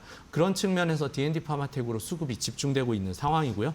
그리고 또 한 가지 파이프라인이라고 한다면 경구용 펩타이드 플랫폼 네. 오랄링크 관련해서 이제 또 경구용 비만 치료제를 오랄링크에 적용을 해서 활용할 수 있다는 가능성이 지금 대두되고 있는 상황입니다. 아직까지 그 오랄링크가 그 경구용 비만 치료제에 적용되고 있지는 않지만 이 파이프라인을 플랫폼화 한다면 비만 치료제뿐만 아니라 대사질환 그 파이프라인까지도 같이 활용해 볼 수 있다는 점에서 오랄링크의 확장 가능성도 기대해 볼 수 있습니다. 최근까지도 ABL 바이오라던가 알테오젠 이후로 계속해서 플랫폼을 갖추고 있는 바이오 기업 위주로 수급이 몰리고 있는데 알테오젠의 제형 변형 기술이라던가 아니면 이제 그 ABL 바이오의 뇌 투과 기술, 그래파디 B 플랫폼 같은 경우도 네. 계속 기술 수출이 여러 가지 분야로 확장돼서 적용되고 있는 상황입니다. 이 오랄링크의 확장성까지 감안을 해볼 때 D&D 파마텍 같은 경우는 제약바이오 관련해서 두 가지 가장 강한 파이프라인을 가지고 있다는 점이 앞으로 하반기를 좀 더 밝게 볼 수 있는 기대치의 요인으로 볼 수 있을 것 같습니다. 네, 알겠습니다. D&D 파마텍에 대해서 자세하게 한번 분석을 해봤습니다. 자, 첫 번째 섹터 대 섹터 봤고요. 다음 두 번째 섹터 대 섹터도 바로 공개하겠습니다. 오늘 또 그나마 좋은 상승을 보여주는 쪽이 호텔, 관광 이쪽이 주가가 그래도 빨간불을 계속 유지를 하고 있습니다. 초반보다 탄력은 줄었지만 어쨌든 좋은 흐름 보여주고 있고 방산주들은 오늘 뭐 역시나 시장이 안 좋은 것도 있고 캐나다 잠수함 사업 어제 이야기 드렸지만 결국에 결론적으로는 결과가 안 좋게 나왔습니다. 이런 게 부담을 주고 있네요. 자, 일단 상승 섹터. 호텔이나 관광 쪽이 오늘 좋습니다. 뭐 화장품 이런 것들도 좋던데 이게 이제 실적 기반이 되고 이제 반도체에 쏠렸던 게 좀 수급이 돌아나가는 모습인 것 같은데 이게 단기적으로 그냥 반짝하는 걸까요? 아니면 이 전반적인 수급이 개선된다고 볼 수 있을까요? 어떻게 보세요? 수급이 개선될 여지는 충분히 있습니다. 엔터도 포함해서 네네. 엔터, 관광, 그리고 뭐 카지노라던가 이런 지금 내수 집약적인 산업 자체로 올 한 해만 놓고 봤을 때도 반도체 쏠림을 포함해서 수출주 위주로, 성장주 위주로의 수급 쏠림이 워낙 강하다 보니까 그동안 올 한 해 동안 전혀 주목을 받지 못했습니다. 실적이 좋아짐에도 불구하고 주목받지 못했다는 점이 지금까지 시장을 주도했던 종목의 약세 전환이 되면서 다시 한번 수급의 순환매 측면으로 볼 때 좀 더 이어갈 가능성은 충분히 있어 보입니다. 특히 그중에서도 관광 호텔 관련한 섹터에 주목해 볼 필요가 있겠습니다. 네. 지금 현재까지도 올해에도 외국인 관광객의 증가율이 계속해서 꾸준히 늘어나고 있는 상황이고요. 그리고 중국인 관광객의 무비자 입국 관련해서도 올 연말까지 연장이 되면서 꾸준한 이제 숙박업 관련한 이제 니즈가 계속해서 증가하고 있는 점이 좀 부각될 수 있을 것 같습니다. 호텔뿐만 아니라 카지노, 면세점까지도 수혜를 같이 입고 있는 상황인데 이 중에서 호텔 신라라던가 파라다이스는 조금 부진하지만 호텔 신라, GS P&L 아니면 서부 T&D 같이 호텔 업을 좀 더 집중해서 하고 있는 그 측면에서 보면 최근까지의 예약률이 80% 이상 성장을 했습니다. 전년 대비해서요. 그랬을 경우에 올해는 실적이 상당폭 그동안의 부진을 만회하고도 좋은 결과로 영업이익률이 나올 수 있다는 점까지 예상을 해볼 수 있다는 점이고요. 네. 그리고 롯데관광개발을 포함해서 뭐 서부 카지노를 같이 하고 있는 쪽에 대해서도 지금 뭐 어느 정도 수급이 계속해서 들어오고 있다는 상황. 그리고 호텔 관광업 그 측면에서는 동반해서 강세를 나타내고 있다는 점도 최근에 반도체라던가 뒤에 말씀드려야 되는 방산 관련한 부분에서도 그동안 주도했던 대형주 섹터가 약세를 띠면서 내수 인바운드 관련한 쪽으로의 순환매가 계속해서 유입되고 있다는 점이 좀 더 이쪽 섹터를 올 부진한 7월 상황에서는 주목해 볼 필요가 있어 보입니다. 네, 알겠습니다. 자, 그러면 자연스럽게 말씀해 주신 게 연결이 되는데 호텔, 관광, 면세, 카지노 이런 쪽에 집중을 해볼 필요가 있는 7월인데 자, 문제는 그럼 이제 방산입니다. 아니면 조선. 이 방산 조선 일단은 이 캐나다 잠수함 사업 수주 결과가 안 좋게 나왔어요. 방산 조선은 그럼 지금 어떻게 해야 됩니까? 조선 같은 경우는 특별한 문제는 없지만 아무래도 하나오션이 워낙 좀 큰 폭의 기대를 받고 있던 상황에서 네. 이제 실망이 나오면서 sek터 전반적으로도 좀 영향을 미친 것 같습니다. 특히 좀 방산 쪽에서 보면 하나 시스템도 그렇고 하나 관련한 이제 주요 방산 기업들의 주가가 좀 약세를 나타내고 있는데 그 중에서도 하나오션이 가장 약한 부분입니다. 지금 수주를 했으면 좋았겠지만 캐나다 잠수함이 60조 정도 사업에서 이제 수주가 실패하면서 그동안 상반기에 끌어올라왔던 주가의 일정 부분은 이제 캐나다 잠수함 수주에 대한 기대감이 선반영됐던 점이 있었기 때문에 여기에서의 실망 매물이 오늘 나오고 있다는 점, 그리고 이 실망 매물은 좀 더 이어질 가능성은 있어 보입니다. 현재까지의 그 실망 매물로 해서 이제 올해 상반기에 기대치가 선반영됐던 부분까지 본다면 한 8만 원 이하에서 7만 원 정도대에서는 저점을 잡아갈 수 있을 것으로 예상해 볼 수 있겠고요. 그동안 그 수주 파트너로서 캐나다 입장에서 취했던 전략을 살펴보면 아무래도 이제 독일과 거의 나토 동맹이기 때문에 수주를 해야 되겠지만 그럼에도 불구하고 파트너가 있어서 경쟁사가 있어야지만 요구할 수 있다는 점이 더 많아진다는 것에서 하나오션이 약간 희생양이 됐다는 측면도 그러게요. 없지 않아 있어 보입니다. 이게 아무래도 우리나라도 예전에 전투기 사업을 할 때 F-15를 우리나라 전투기 상황상 미국과의 동맹 관계상 반드시 F-15를 채택을 해야 되겠지만 라파를 끝까지 우선 협상 대상자로 두면서 계속해서 F-15에서 좋은 조건을 받아왔었던 경험을 본다면 이 방산의 수주 협상이 그렇게 카르텔을 깨기가 쉽지는 않다는 점이 그렇네요. 없지 않아 있다는 점을 이번에도 확인을 했습니다. 그렇지만 방산 전반적인 영향이 간다고 보기는 좀 어렵고 아무래도 중동이라던가 LIG 넥스원의 뭐 청군 같은 경우 LIG 디펜스로 이름이 바뀌었지만 이런 부분에 대해서의 그 수출 동향은 계속해서 이어질 수 있다는 점에서도 방산 전반적으로 약세에서 좀 더 희망을 찾아볼 필요는 있어 보입니다. 네. 그러면 뭐 자연스럽게 이제 하나오션을 가지고 계셨던 시청자분들이나 뭐 최근에 뭐 수주 되겠지라고 기대하셨던 분들 어떻게 대응하면 좋을까요? 하나오션 어떻게 보고 계세요, 앞으로? 현 시점에서는 실망 매물이 오늘 나오기 시작하면서 네. 첫 번째 하락이 나왔습니다. 여기에서의 저가 매수나 아니면 보유를 하고 있으셨던 경우에도 뭐 저가 추가 매수를 할 타이밍은 현재 시점이라고 보기는 좀 어려운 네. 상황입니다. 좀 더 추가적인 조정과 실망 매물이 조금 더 나온 이후에는 충분히 하나오션 입장에서도 그동안의 수주 잔고 그리고 이 마스가 프로젝트에 대해서 이제 MRO 사업까지 진출한 경우에 수익성이 개선될 부분까지 감안을 해봤을 때 하나오션은 충분히 저가 매수를 이후에는 노려볼 수 있을 것 같습니다.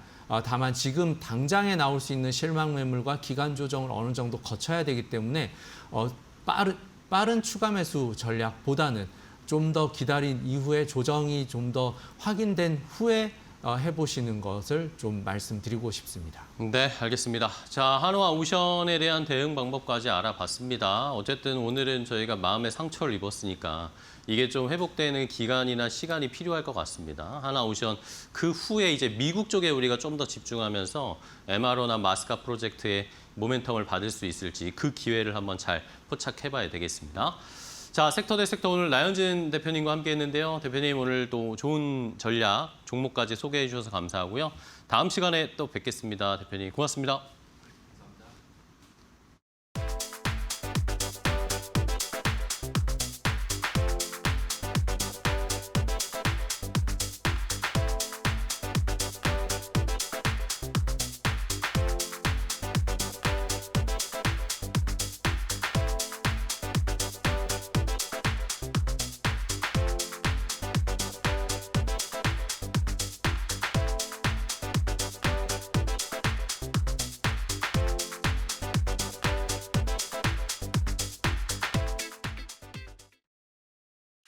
컴퍼니 인사이드 현대로템 편. 시속 300km가 넘는 세계 최고 수준의 고속열차를 만드는 회사. 동시에 적의 포탄을 튕겨내며 지상전을 지배하는 대형 전차를 만드는 회사. 민간의 최첨단 교통수단과 군사의 최첨단 사상무기라는 전혀 어울리지 않는 두 개의 심장을 가진 현대로템의 이야기인데요. 오늘날 K방산의 선두주자이자 세계적인 철도 기업으로 군림하고 있지만 현대로템의 태생에는 한국 현대 비즈니스 역사상 가장 처절했던 잔혹사가 숨어 있습니다. 시작은 1970년대 한강의 기적 시절로 거슬러 올라갑니다. 당시 대한민국의 중공업 바닥은 세 개의 거대한 가문이 지배하고 있었는데요. 정주영 회장의 현대전공, 김우중 회장의 배우중공업, 그리고 조중훈 회장의 한진중공업. 이들은 국내 철도 차량 시장이라는 하나의 밥그릇을 두고 그야말로 피비린내 나는 삼국지를 벌였습니다. 그러던 1997년 IMF 외환위기라는 전대미문의 재앙이 대한민국을 덮칩니다. 국가 부도 위기 앞에 정부는 대기업들의 중복 사업을 강제로 통합하는 이른바 빅딜 명령을 내렸고 평생의 원수였던 현대, 대우, 한진의 철도 부문은 1999년 한국철도차량이라는 이름 아래 단 하나의 방에 강제로 갇히게 됩니다. 설계 도면의 규격조차 맞지 않아 공장은 마비되기 일쑤였고 회사는 매년 수백억 원의 적자를 뱉어내며 밑빠진 독이라 비웃음을 샀습니다. 한진과 대우는 결국 이 골칫덩어리 지분을 포기하고 탈출할 기회만 노리고 있었죠. 그때 모두가 고개를 젓던 이 천덕꾸러기를 홀로 받아낸 인물이 있었습니다. 바로 현대자동차그룹의 정문구 회장이었습니다. 정문구 회장은 대우와 한진의 지분을 모두 사들이며 회사의 이름을 로템으로 바꾸고 정면 승부를 선언합니다. 자동차를 만드는 기술이나 기차를 만드는 기술이나 본질은 같다. 정 회장은 현대 특유의 돌파력과 뚝심으로 세 갈래로 찢어져 있던 기술력을 하나로 묶기 시작했고 이 눈물겨운 통합은 누구도 예상치 못한 세계 최초의 기적을 낳게 됩니다. 가장 먼저 터진 곳은 철도였습니다. 당시 대한민국은 프랑스 알스톰사로부터 KTX 기술을 구걸하듯 배워오던 처지였습니다. 프랑스 기술진들은 한국은 절대로 고속열차를 독자 개발하지 못할 것이라며 핵심 기술을 꽁꽁 숨겼죠. 하지만 세 가문의 피가 섞여 독종이 된 로템의 엔지니어들은 프랑스 기술진이 퇴근한 밤마다 기계를 뜯어보며 밤을 새웠습니다. 수만 번의 시뮬레이션과 실패 끝에 한국은 프랑스, 일본, 독일에 이어 세계 네 번째로 시속 350km급 고속열차 독자 개발에 성공합니다. 여기에 과거 현대전공 시절부터 이어져 온 국방기술이 폭발했습니다. 세계 최고령 전차들을 상대하기 위해 개발된 대한민국 지상군의 자존심 K2 흑표 전차의 양산까지 성공해내며 로템은 민간 철도와 군사 방산을 모두 지배하는 독보적인 괴물로 진화하는데요. 2007년 마침내 사명 앞에 현대를 다시 붙이며 오늘날의 현대 로템이 완성됐죠. IMF 외환 위기라는 잔혹한 칼바람 속에서 강제로 살점을 뜯기며 한방에 갇혔던 새 가문의 원수들, 다른 핏줄의 기술자들이 밤새도록 땀방울을 섞어가며 완성한 지독한 생존과 진념의 서사, 바로 현대 로템입니다.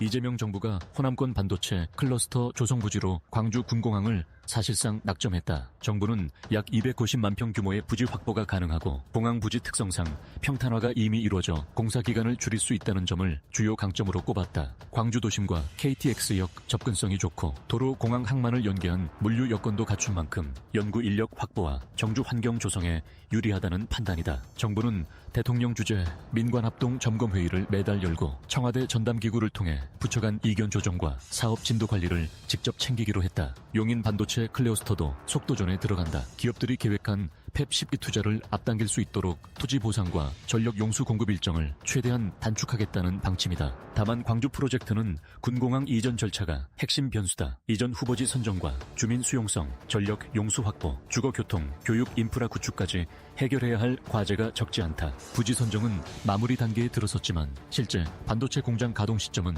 군공항 이전과 핵심 인프라 공급 속도에 달려 있다.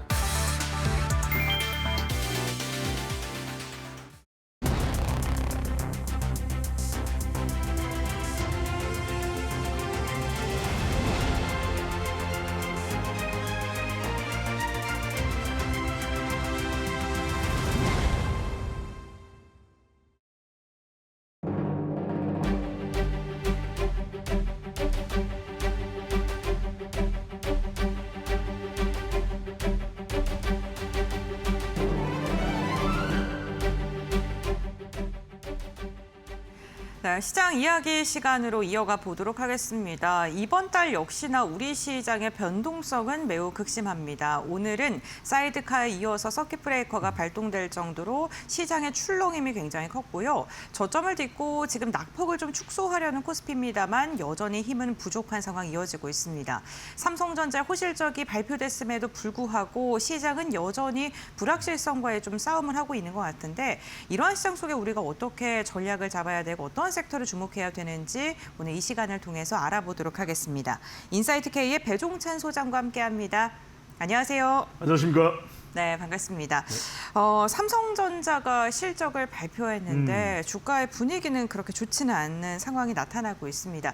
그럼에도 불구하고 우리 시장에서 삼성전자를 향한 증권가의 뷰는 여전히 좀 긍정적인 게 우세한 것 같거든요. 소장님께서는 어떻게 바라보실까요? 그렇죠. 뭐 50만 전자 이야기도 네. 나오고 저는 늘 드리는 말씀이 지금 우리가 좀 상당한 조정을 받고 있어요. 네, 변동성 맞습니다. 장세인데 그럼에도 불구하고 제가 항상 우리 이데얼리 TV 나온 지도 이제 뭐 10년이 다 돼갑니다만 10년 됐습니다만 중요한 것은 결국 이 그림이 계속해서 그래도 오른쪽으로 가느냐 그걸 파악하는 게 중요한 거죠.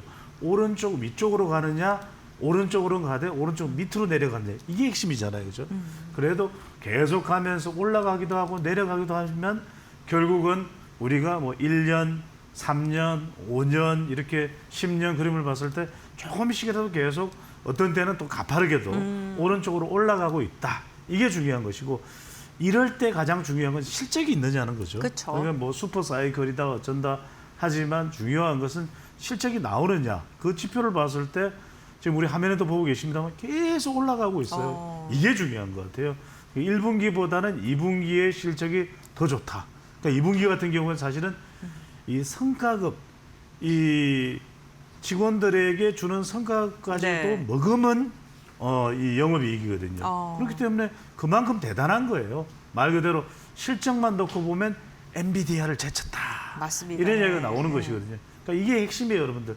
그만큼 올라갈 수 있는 경쟁력이 있느냐 이게 핵심이기 때문에 주가에 계속 조정을 받는 거죠. 그것은 어떤 여러 가지 이유들이 있기 때문에 결국은 이 종목, 이 기업이 과연 오른쪽으로 시간이 지나가도 올라갈 수 있을 만한 경쟁력을 가지고 있느냐가 중요한데 결과적으로는 우리가 계속해서 결국은 기술과 그다음에 수급과 그다음에 앞으로 이제 전망이겠죠. 그러면 네. 계속해서 기술력은 뭐 최정상이고 그다음에 계속해서 이 메모리 반도체는 필요한 것이고 데이터 센터를 위해서라도 자율주행을 위해서라도 그다음에 결과적으로는 앞으로도 계속 이 HBM 고대역 메모리 이 기술이 중요한 겁니다. 말 그대로 여러 개의 D램을 결국 우리가 뭐 하나하나 이렇게 D램을 설치하면 좋지만 그건 많은 부피를 차지할 수밖에 없잖아요. 결과적으로는 층층이 쌓아서 이 기능을 고기능을 수행하는 이 역할을 할 수 있는 이 HBM에 대한 수요는 끊임없이 있을 수밖에 없다. 마찬가지로 서버용 D램도 마찬가지고 SSD도 마찬가지고요. 그리고 반도체 기업들의 공급 능력은 그렇다고 해서 이게 부응이 되느냐 그게 아니죠. 그러면은 오히려 파는 사람이 더 배짱을 질 수밖에 없다. 그러니까 이제 말 그대로 오히려 파는 사람이 갑이 된 거죠. 그런 상황이기 때문에 계속해서 가격은 또 올라갈 수밖에 없는 것이고 그러니까 이런 것들이 계속해서 긍정 요인입니다. 그런 만큼 올해 메모리 가격 상승률만 보더라도 D램이 308%, 낸드가 256% 연중으로 그렇다는 겁니다. 그렇다면 공급 부족은 계속 심화될 수밖에 없고 역시 뭐 어떤 특정 기업에 대해서 지나칠 정도로 부각시키고 뭐 찬양하는 게 아니라 말 그대로 이 삼성의 경우에는 또 최근에 뭐 정부에서 발표된 메가 프로젝트 건도 있죠. 네. 계속해서 상승 탄력과 동력은 받을 수밖에는 없을 것으로 보입니다. 네, 우선 뭐 D램, HBM뿐만 아니라 범용 D램까지도 지속적으로 가격 상승이 이어지고 있고 앞으로 더 좋아질 예정인데요. 그 기대감은 여전히 유효하다라고 평가를 좀 해주셨습니다. 하지만 삼성전자, SK하이닉스 이런 장밋빛 전망에도 불구하고 최근에 지난달에 이어서 이번 달까지도 변동성이 굉장히 극심한데요.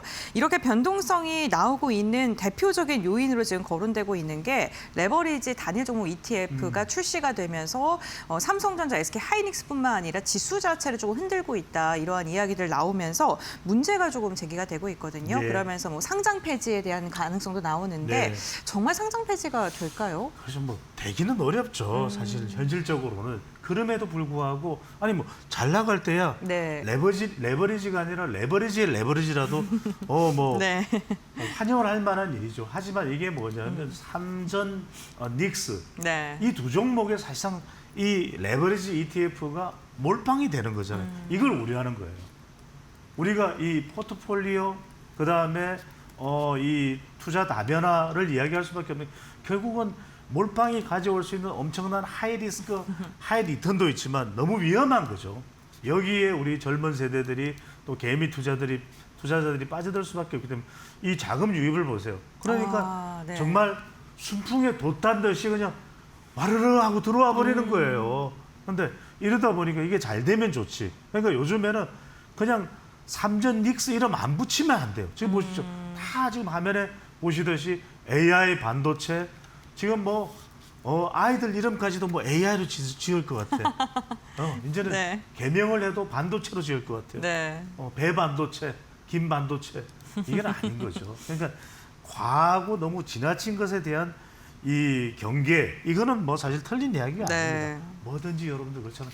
몰빵은 안 됩니다. 그러다 보니까 두 회사를 지금 단일 종목으로 추정하는 레버리지 금융상품이 너무 쏠림이 심한 거예요. 그러다 보니까 이게 그만큼 곽강을 맞는다는 것도 인정을 해줄 부분이지만 자칫 잘못하면 이게 정말 번개꿀에 호떡 구워 먹듯이 네. 정말 아 뜨거 이렇게 되는 것이거든요. 그쵸. 이 부분을 정말 주의를 할 필요가 있고 작년 말에 비해서도 지금 시총의 비중이 더 높아졌어요. 사실상 지금 우선주까지 포함하면 거의 60%다.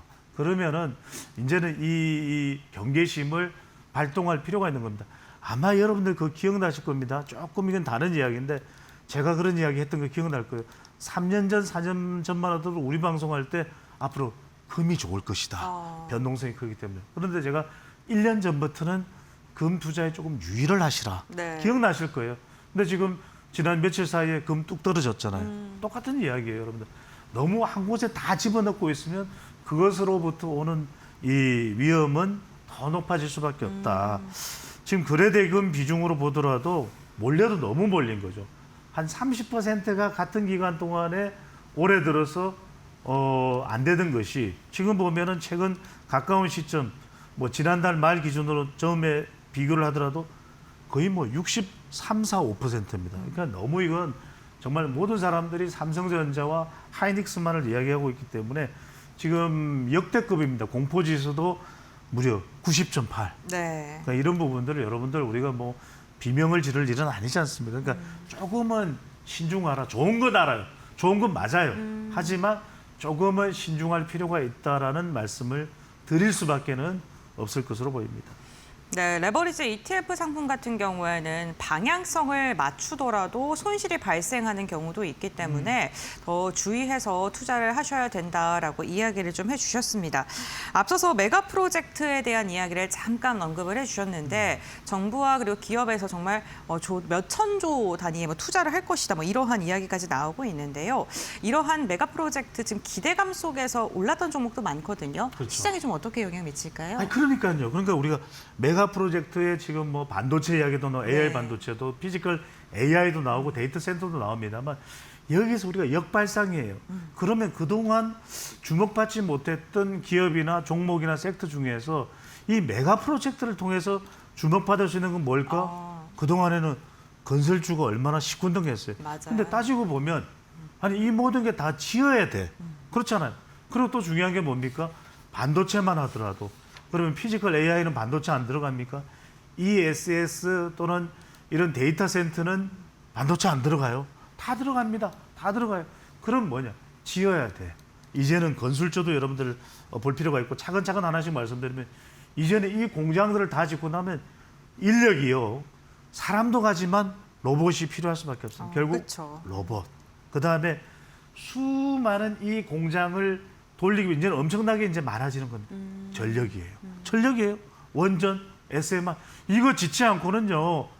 호남의 반도체 라인 못 만듭니다. 그런 만큼 또 물 아시잖아요, 여러분들. 이렇게 고도화될수록 반도체의 단위가 고도화될수록 더 순수한, 더 깨끗한 물이 필요. 여러분들 바닷물 담수에서는 이 반도체 이 공장에 그물 투입 못합니다. 네. UPW, 울트라 피어 워터. 이게 필요한 거예요. 이것도 뭐 65만 톤, 심지어 지금 105만 톤 이야기가 나옵니다. 그러면 이건 무슨 이야기냐면 물 관련된 정수 산업도 각광을 받을 수밖에. 이거는 정부가 다 인프라를 깔아줘야 되는 겁니다. 그런 만큼 소재 부품, 장비 이런 부분도 봐야 되고. 그러면 또 하나가 여러분들 뭐냐면 아니 우리가 지금 AI 반도체 뭐 로봇 전력만 보고 있냐.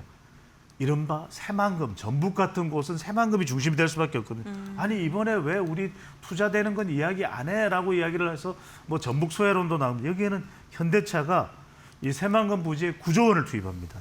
그래서 AI 데이터 센터와 로봇, 네. 이제 보스턴 다이내믹스 이번에 월드컵 때 놀라시죠. 이번에 손흥민이 사진 찰칵 이것까지도 이 로봇이 구해 놀라워요. 그러니까 네. 이제 광주 전남에 이제 이런 반도체 공장을 지으면 금호건설, 남하토건 또 이게 중앙의 대형 건설사들도 주목받을 수밖에 없습니다. 현대건설 또 GS건설도 있고 결국 전력은 제가 끊임없이 이야기를 했지 않습니까? 맞습니다. L자 들어간 기업. 이제 우리 앵커도 기억을 해요. 네. 하도 이야기를 해가지고 제가 H 들어간 기업, H 효성중공업, L LS 일렉트릭, H HD 현대엘렉트릭. 네. 이 기업들은 어쨌거나 간에 계속 조금씩이라도 빠질 수도 있죠. 계속해서 조금씩 우상향을 할 수밖에 없다. 어떨 때는 또 많이 올라갈 수도 있으니까 그런 점에서 여러분들이 메가 프로젝트는 좀 장기적으로 보고 여러분들의 투자 지렛대로 삼을 필요가 있을 것으로 보입니다. 네, 알겠습니다. 좀 장기적으로 보게 됐을 때 결국에는 데이터 센터를 지어야 되고 전력들이 꼭 필요하기 때문에 건설주들 그리고 전선 전력 그동안 조정 많이 받았던 섹터들을 중심으로 바라봐야 된다라고 이야기를 했습니다. 오늘 우리 시장 크게 흔들리고 있고요. 저 지금 급등락을 좀 지속적으로 반복하고 있는 시장인데 그럼에도 불구하고 증권가에서는 3분기에 10,000포인트 도달 가능하다. 4분기까지 열어봤을 때 12,000선까지도 도달할 수 있다. 뭐 이러한 이야기들 계속 나오고 있습니다. 그렇다면 이렇게 시장의 방향성 자체는 우상향할 것으로 예측하시는 곳이 좀 많은데 이런 시기 때 우리가 좀 봐야 될 섹터라던가 종목이 있다면 어떤 게 있을까요? 여러분들 이걸 보자고요. 뭐냐면 일단은 우리가 증시를 볼 때, 세계 증시를 볼 때라도 네. 지금 돈이 있느냐 없느냐. 일단 유동성이 있어야 뭘 투자를 할 거잖아요. 유동성 풍부해요, 여러분들. 왜냐하면 적어도 연준이 테이퍼링, 돈을 걷어들이는 건 안 하잖아요. 네. 그러면 결과적으로는 어떻게든 지금 이 많은 유동성을 가지고 서로 경쟁이 붙어 있는 거예요. 미국은 미국대로 AI, 중국은 중국대로 AI. 이쪽이 터질 수밖에 없어요. 그렇다면 결과적으로 중요한 건 뭐냐? 그 터질 때 가장 중요한 건 공급이 돼야 되잖아요. 소프트웨어하고 달라요. 공급이 돼야 됩니다. 실제 이런 하드웨어들은 공급이 됐을 때 전 세계에서 전 공정과 전 분야의 이 뭐 우리가 말할 때 뭐 방산이니 원전이니 뭐 등등등 이런 제조가 모두 갖추고 있는 나라가 어디입니까? 거의 대한민국밖에 없어요. 네. 결과적으로 우리는 3분기, 4분기 초까지는 터질 수밖에 없다. 이런 말씀을 드리는데 결국 그러면은 기존에 우리 반도체는 더 이상 이야기할 필요 없잖아요. 슈퍼사이클 있지만 반도체 다음으로는 뭐냐면 결과적으로 이번에 메가 프로젝트에도 나왔듯이 제가 늘 드리는 말씀입니다. 알로바. 그러니까 로봇, 피지컬 AI, 휴머노이드 나올 수밖에 없습니다. 그러면 결국 이걸 만들기 위해서는 앞서도 말씀드렸지만 전기, 전력 섹터에 여기에 태양광, SMR, 스마트 그리드까지 어떻게 하면 이걸 효율적으로 안정적으로 전력을 공급할까? 스마트 그리드까지 재조명을 받을 수밖에 없습니다. 그다음 또 하나 중요한 것이 향후 그럼에도 여러분들이 하나 유의해야 될 것이 있습니다. 안타깝게도 캐나다 잠수함 60조는 수주가 불발됐죠. 네, 맞습니다. 그러니까 당분간은 여러분들이 좀 3개월 또는 길게 봐서 6개월 동안에 이제 조정을 받을 수밖에 없는 건 우주항공과 방사는 좀 조선은 불가피해졌어요. 그래서 이 부분은 여러분들이 좀 유의해서 살펴보실 필요가 있을 것으로 보입니다. 네, 이 유동성이 여전히 조금 있는 시장이다, 풍부한 시장이다라고 말씀을 해주셨는데 세계 증시에서 유동성이 아무리 풍부하더라도 우리 시장에 그러한 돈들이 좀 유입이 돼야 되는데요. 외국인이 오늘까지 해서 무려 13거래일 연속 유가증권 시장에서 이탈을 선택을 하고 있습니다. 외국인이 들어와 줘야지 좀 시장이 그래도 힘을 더 받을 것 같은데 어쨌든 개인과 기관이 올리기는 한계가 있지 않습니까? 그렇죠. 네, 그 외국인이 돌아오기 위해서는 어떠한 장치가 필요할까요? 이게 정말 중요한 질문입니다. 근데 여기서 반드시 여러분들이 네. 아셔야 될 건 뭐냐면 자 그러면은 우리가 분석을 할 때 외국인들이 한국 시장 버렸나? 그거 아니에요. 그건 아니야. 그러니까 말 그대로 지금 끊임없이 글로벌 장세 속에서 리밸런싱을 하는 겁니다. 네. 그러니까 투자의 재분배를 하고 있는 거죠. 그게 끊임없이 일어나고 있습니다. 그러다 보니까 변동성이 정말 우리 제조업이 실적도 안 좋고 정말 가라앉고 있다. 그러면 우리는 걱정이 됩니다. 정말 한국 시장 떠나자.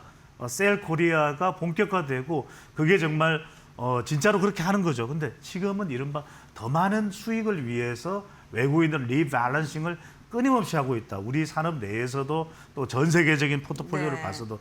그렇다면 중요한 것은 그래도 대만을 보더라도 또 일본을 보더라도 인도를 보더라도 한국 시장이 참 매력적이다. 이걸 끌어올리는 게 중요해요. 그리고 이제 또 중요한 것은 뭐냐면 이 결과적으로는 반도체가 좋은 건 아는데 그게 언제까지 좋은 거야. 그러니까요. 또 이게 뭐 이른바 이렇게 공급 과잉되는 거 아니야. 이런 부분에 분명히 있거든. 이럴 때 한 번 더 멀티평가, 리레이팅이 됐을 때 두 번도 하고 세 번 봐도 한국은 그래도 역시 삼전 EX뿐만 아니라 그 주변의 소부장까지도 좋아. 이런 게 들어와야 되고 끝으로 정리를 해드리면 여전히 아직까지 우리가 환율이 좀 썩 안 좋거든요. 네, 이 맞습니다. 원화 가치를 어떻게 하면 정부 정책적으로 좀 끌어올려서 가치 평가를 다시 받느냐 이런 부분들이 또 상당히 외국인들이 다시 매수세로 돌아서는데 중요한 동력이 될 것으로 보입니다. 네, 알겠습니다. 오늘 배종찬 소장과 함께 삼성전자 역대급 실적에도 불구하고 흔들리는 우리 시장, 어떠한 섹터를 봐야 되는지 외국인의 수급 여부까지 저희가 자세히 확인을 해봤습니다. 시장이 많이 빠지면서 불안감을 느끼시는 투자자분들 많으실 것 같은데 오늘 이야기 나눴던 전략들 잘 참고하시면서 시장 대응해 보셨으면 좋겠습니다. 소장님과의 말씀 여기까지 나누겠습니다. 고맙습니다. 감사합니다.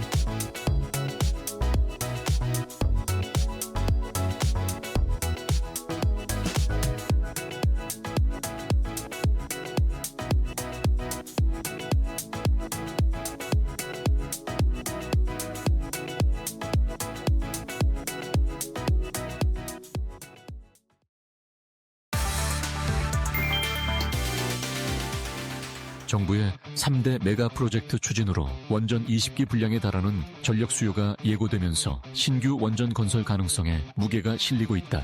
반도체 클러스터와 AI 데이터 센터 구축에 필요한 추가 전력은 약 27.7기가와트로 이는 현재 국내 가동 중인 전체 원전 설비 용량과 맞먹는 규모다. 24시간 안정적인 전력 공급이 필수적인 첨단 산업 특성상 기저 전원으로서 원전의 역할이 부각될 수밖에 없다. 이에 따라 원전 시공 경험을 가진 국내 대형 건설사들의 새 먹거리 기대감도 커지고 있다. 현대건설, 대우건설, 삼성물산 등은 국내 신규 원전 수주는 물론 해외 SMR 시장 진출을 위한 트랙 레코드 확보 기회로 보고 있다.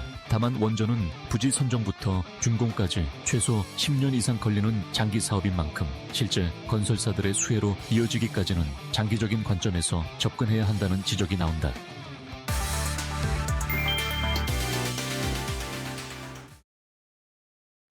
네, 7월 7일 화요일 장마감 동시효과 구간에 들어와 있습니다. 라스 찬스로 이어가 볼 거고요. 오늘은 이데일리 서동구 전문위원과 함께하는 날입니다.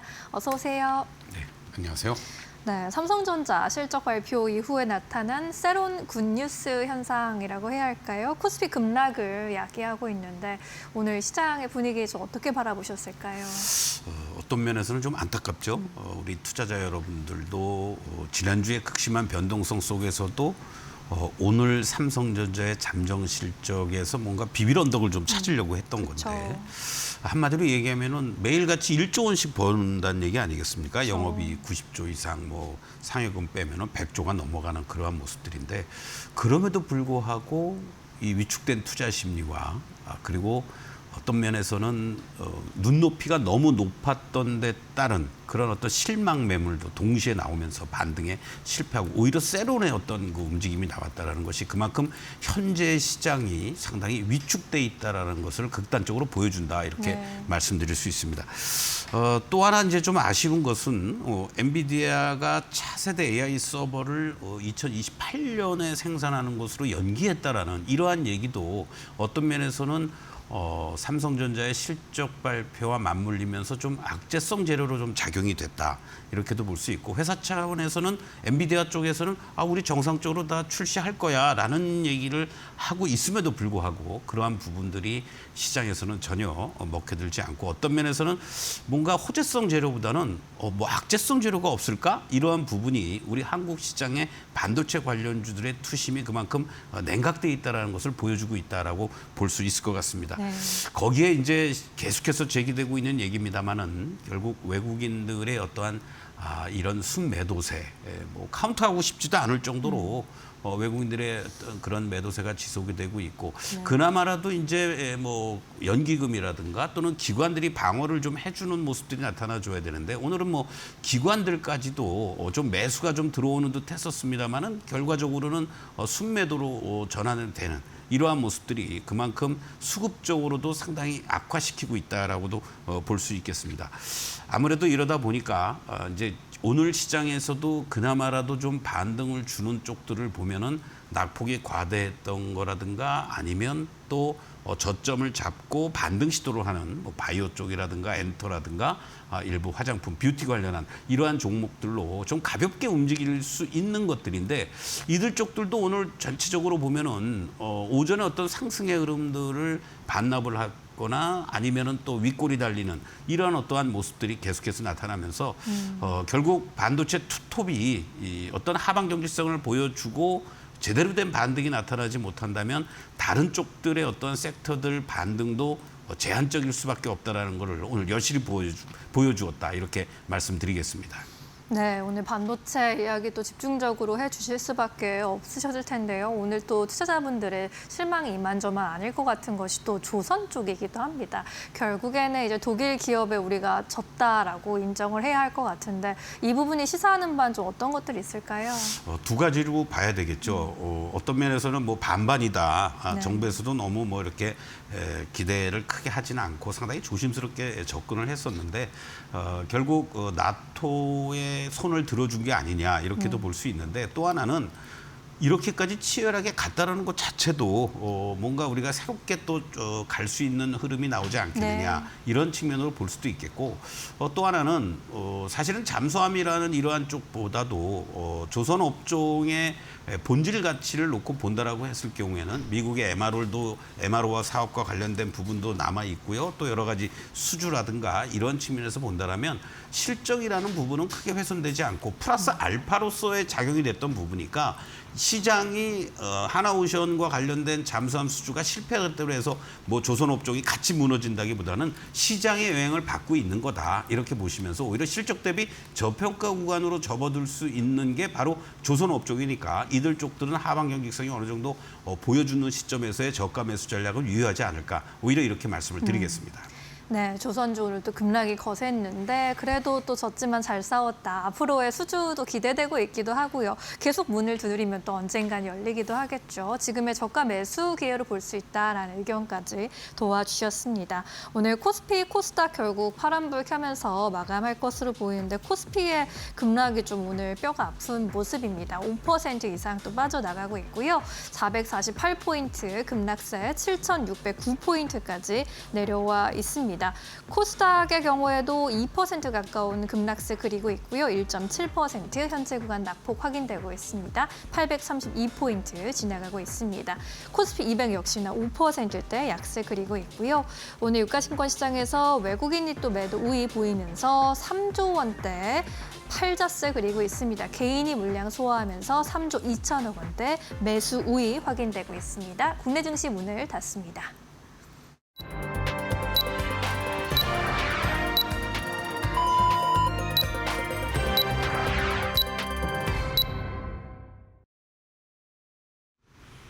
네, 오늘 우리 시장 마무리가 됐습니다. 오늘 국내 증시 삼성전자의 어닝 서프라이즈에도 불구하고 오늘 삼성전자, 하이닉스 일제히 강하게 하락하면서 지수 자체가 하방 압력을 크게 받는 듯한 모습이었습니다. 무엇보다 외국인이 무려 13거래일 연속 유가증권 시장에서 이탈이 나오고 있는데요. 그렇다면 어떠한 종목이 이러한 시장 속에서도 선방을 해줬고 급락을 했는지 트레이딩 뷰를 통해서 알아보시죠. 오늘 반도체 기업들의 그 깊게 눌리는 모습이 특징적이었습니다. 삼성전자가 역대급 실적을 발표했음에도 불구하고 세론 현상이 강하게 나오면서 7%에 가까운 하락세를 그려냈고요. SK 하이닉스 동반돼서 약세 움직임 가져갔습니다. 6%대 하락이 나왔고요. SK스퀘어와 삼성생명도 일제히 빠지는 모습이 나타났습니다. 오늘 삼성전자 말고도 LG에너지솔루션, LG전자도 실적을 발표했는데 LG에너지솔루션이 보조금을 제외하면 지금 실적이 매우 안 좋은 것으로 확인됐고요. 시장 기대치를 밑도는 실적을 발표하면서 오늘 2차 전지 관련된 기업들의 주가 흐름 역시나 부진했습니다.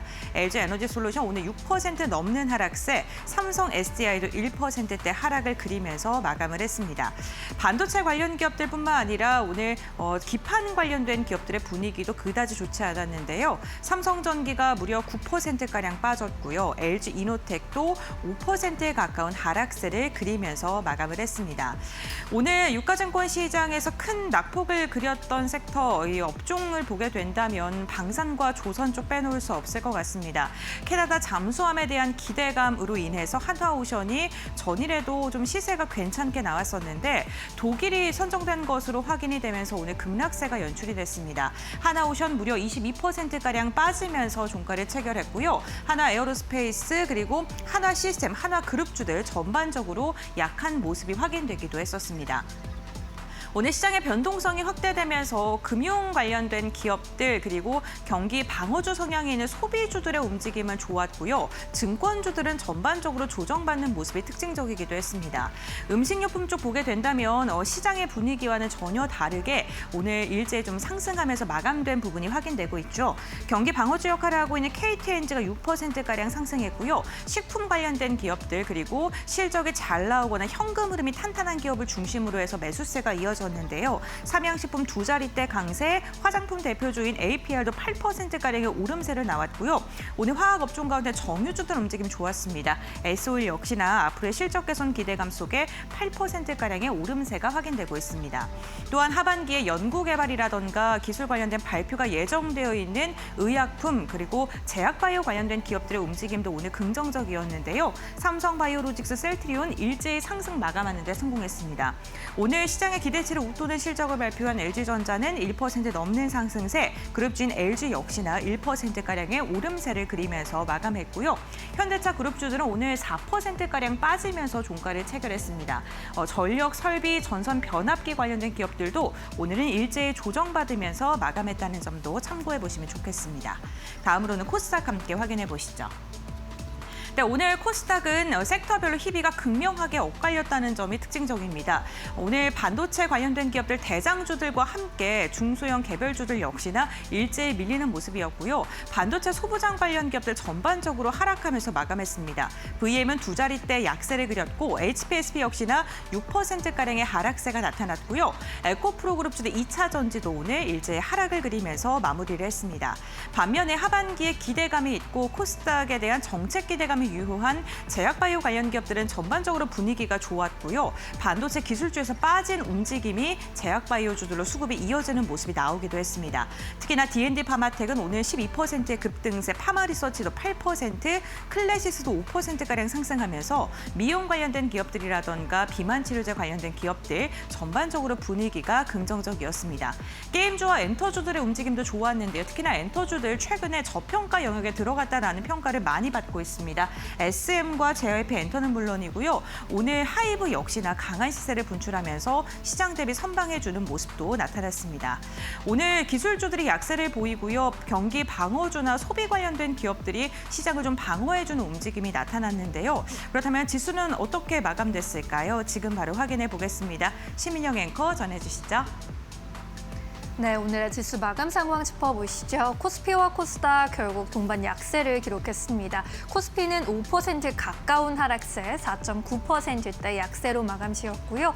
전거래일 대비 395포인트 빠졌습니다. 7,656.31포인트까지 내려왔습니다. 코스닥의 경우에도 2% 가까운 하락세, 1.87% 약세 그렸고요. 831.23에 장을 마쳤습니다. 코스피 200도 5%대 약세 그렸고요. 환율은 2원가량 하락했습니다. 1,528원 20전에 마감했습니다.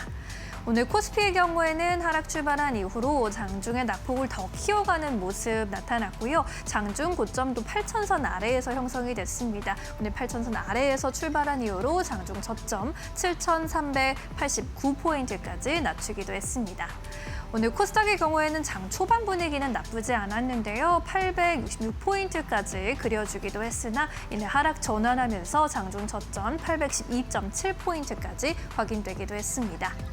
이러한 가운데 오늘 유가증권 시장에서는 외국인의 물량이 또다시 빠져나가면서 3조 원 가까운 매도 우위 기록했고요. 개인이 물량을 소화해냈습니다. 3조 1,000억 원대 매수 우위, 기관은 3,000억 원대 매도 우위로 집계되고 있습니다. 코스닥 쪽에서도 오늘의 수급 보시면요. 외국인의 경우에 오늘 수급이 좀 받쳐주면서 그래도 지수 하단을 지지해주는 모습이었습니다. 3,000억 원대 매수 우위로 확인되고 있고요. 개인이 3,600억 원대 매도 우위 기록하면서 개인과 외국인의 수급 공방이 확인됐습니다. 오늘 이러한 시장 속에서 외국인의 순매수 상위 종목에 올라온 종목들 살펴보시죠. LG전자와 삼성전자 우선주 상위권에 랭크가 됐고요. 하나 에어로스페이스, 대덕전자, 삼성 SDI까지 자리했습니다. 삼성 SDI의 경우에는 오늘 장 초반에 LG 에너지솔루션의 실적이 나왔습니다. 시장의 기대치를 하회한 가운데 삼성 SDI에 대한 전망이 엇갈리고 있다라는 분석 나타났습니다. 코스닥 안에서는 테스와 VM, 리누공업, ISC까지 반도체 종목들 자리했고요. 대한광통신 외국인이 3거래일 연속 순매수했습니다. 네, LG전자 시세 체크해보고 가도록 하겠습니다. 오늘 매출액과 영업이익 모두 시장의 기대치를 웃도는 실적을 공개했습니다. 상반기만 영업이익을 봤을 때 지난해 영업이익을 뛰어넘은 것으로 확인이 됐고요. 전자산업, TV와 가전 등의 활약이 돋보였고 전장산업까지 활약한 것으로 확인이 됐습니다. 18만 9,100원까지 장중에 고점 높이면서 고점 부분에서 마감 지었고요. 1.83% 강세 가져갔습니다. 네, 이어서 오늘 기관의 순매수 상위 종목들 짚어보시죠. 금융주들이 기관의 선택을 받았습니다. KB금융, 신한지주까지 나란히 올라왔고요. 오늘 S홀등 정유주 분위기도 괜찮았습니다. S홀드고 하나증권에서 지금이 강력한 매수 기회다라면서 목표 주가 20만 원까지 끌어올리는 리포트를 제시하기도 했고요. 정유주 전반에 2분기 실적에 대한 기대감을 불어넣었습니다. 하이브와 APR과 같은 엔터와 화장품 대장주 쪽으로도 수급이 쏠렸습니다. 코스닥 단 아래서는요, 파마리서치, 실리콘투와 같은 K뷰티 기업들 쪽으로 수급 좀 몰려갔고요. SM 자리했습니다. 인텍플레스의 경우에는 최근에 대만 회사향으로 85억 원 규모의 반도체 검사 장비 공급 계약 소식 전하기도 했습니다. 바이오주 안에서 리가켄바이오도 리스트에 올라왔습니다. 네, 마지막으로 SM 시세 체크해보고 가도록 하겠습니다. SM의 경우에는 엔터주 전반에 들어오는 분위기가 나쁘지 않았던 가운데 오늘 강세로 마감 지었는데요. 증권가에서는 엔터주 전반에 밸류에이션 부담이 낮아진 점에 주목을 하고 있습니다. SM의 경우에도 2분기 실적 컨센서스에 부합할 것으로 기대가 되고 있고요. 소속 걸그룹인 하츠투하츠가 다음 달에 일본에서 정식 데뷔한다라는 소식 역시 전해졌습니다. 오늘 장중에 83,500원까지 전에 높아지는 흐름이었고요. 6%대 강세 81,900원에 종가 체결했습니다. 네, 오늘 수급이 쏠린 종목들 한번 체크해 보셨고요. 오늘 시장 정리하면서 꼭 기억해 볼 만한 포인트들 고은별 앵커와 함께 정리해 보시죠. 파이널 포인트 3가지 알아보도록 하겠습니다. 먼저 첫 번째 포인트 함께 확인해 보시죠. 네, 오늘 삼성전자가 좋은 실적을 발표했음에도 불구하고 시장에 높아진 눈높이 그 기대감을 충족시키지 못한 걸까요? 오히려 주가는 빠진 채 마무리가 됐습니다. 2분기 잠정 실적이 발표가 됐는데 매출액은 171조 규모로 129% 1년 전보다 상승을 했고요. 영업이익 같은 경우에는 89조를 넘어서면서 무려 1,800% 이상 상승한 것으로 확인이 됐습니다. 하지만 이러한 호실적 역대급 실적에도 불구하고 세론 현상이 강하게 나왔는데요. 기대감 속에 미리 유입돼 있던 수급들이 차익 매도를 하면서 빠르게 출회가 됐습니다. 오늘 반도체 기업들이 약했던 이유 중에 하나가 모건 스탠리의 발언도 빼놓을 수 없을 것 같은데요. 반도체 여전히 긍정적이긴 합니다만 이제는 상승의 폭이 점점 더 둔화될 것이고 그동안 많이 올랐기 때문에 상대적으로 덜 올랐던 하이퍼스케일러를 봐야 된다, 순환매가 돌 것이다 라는 언급을 하면서 투자 심리가 위축된 부분도 있었습니다. 이렇게 삼성전자가 좋은 실적에도 불구하고 주가가 빠지면서 지수 자체도 크게 밀렸고요. 오늘 오후장에는 서킷 브레이커가 발동이 되기도 했었습니다.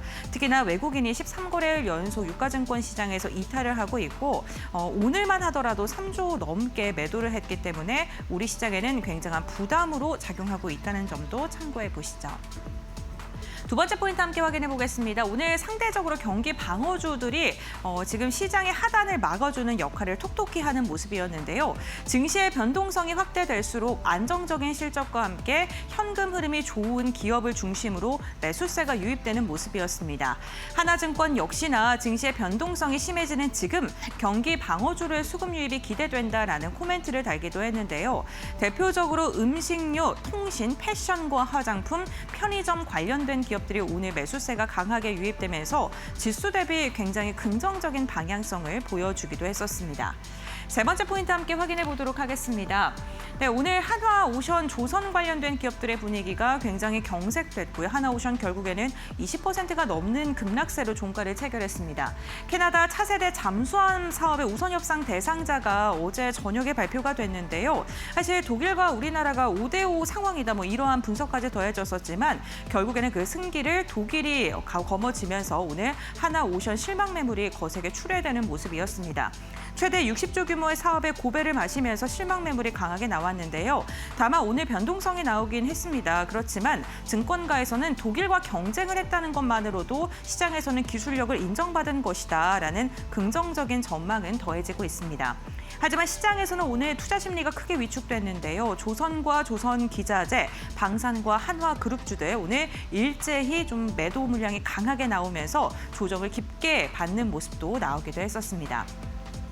결국에는 오늘 개별 이슈, 개별 모멘텀 속에 상승과 하락한 기업들도 있습니다만 실적 시즌이 본격적으로 문을 연 만큼 숫자에 민감하게 반응하는 시장이 드디어 또 찾아왔습니다. 이런 시장 속에 우리는 또 어떻게 전략을 잡고 대응을 해야 되는 걸까요? 내일장 전략 지금 바로 알아보시죠. 네, 화요일 정규장 거래 이렇게 종료가 됐습니다. 오늘도 정말 고생 많으셨습니다. 또다시 검은 화요일이라는 헤드라인을 또 보게 되었는데 정말 착잡하기도 합니다. 어떻게 또 대응을 해야 할지 위원님과 이야기 나눠보도록 하겠습니다.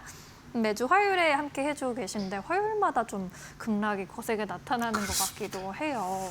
오늘도 참 시장 어려웠는데 내일 포인트 어떻게 잡고 가는 게 좋을까요? 사실은 여러 가지 일정이라든가 주요 이벤트들이 있지만 이러한 것들이 지금 무너진 센티를 회복시키기에는 역부족이다. 이렇게 말씀을 드릴 수가 있겠고 그럼에도 불구하고 우리가 체크할 건 체크하면서 조금 더 평정심을 갖고 어떤 반등의 모멘텀이 뭐가 있을지 이런 것도 좀 우리가 주목할 필요가 있지 않을까 이런 말씀 드리겠습니다. 사실은 이제 내일 우리 이 대통령께서 나토 정상회의에 참석을 하죠.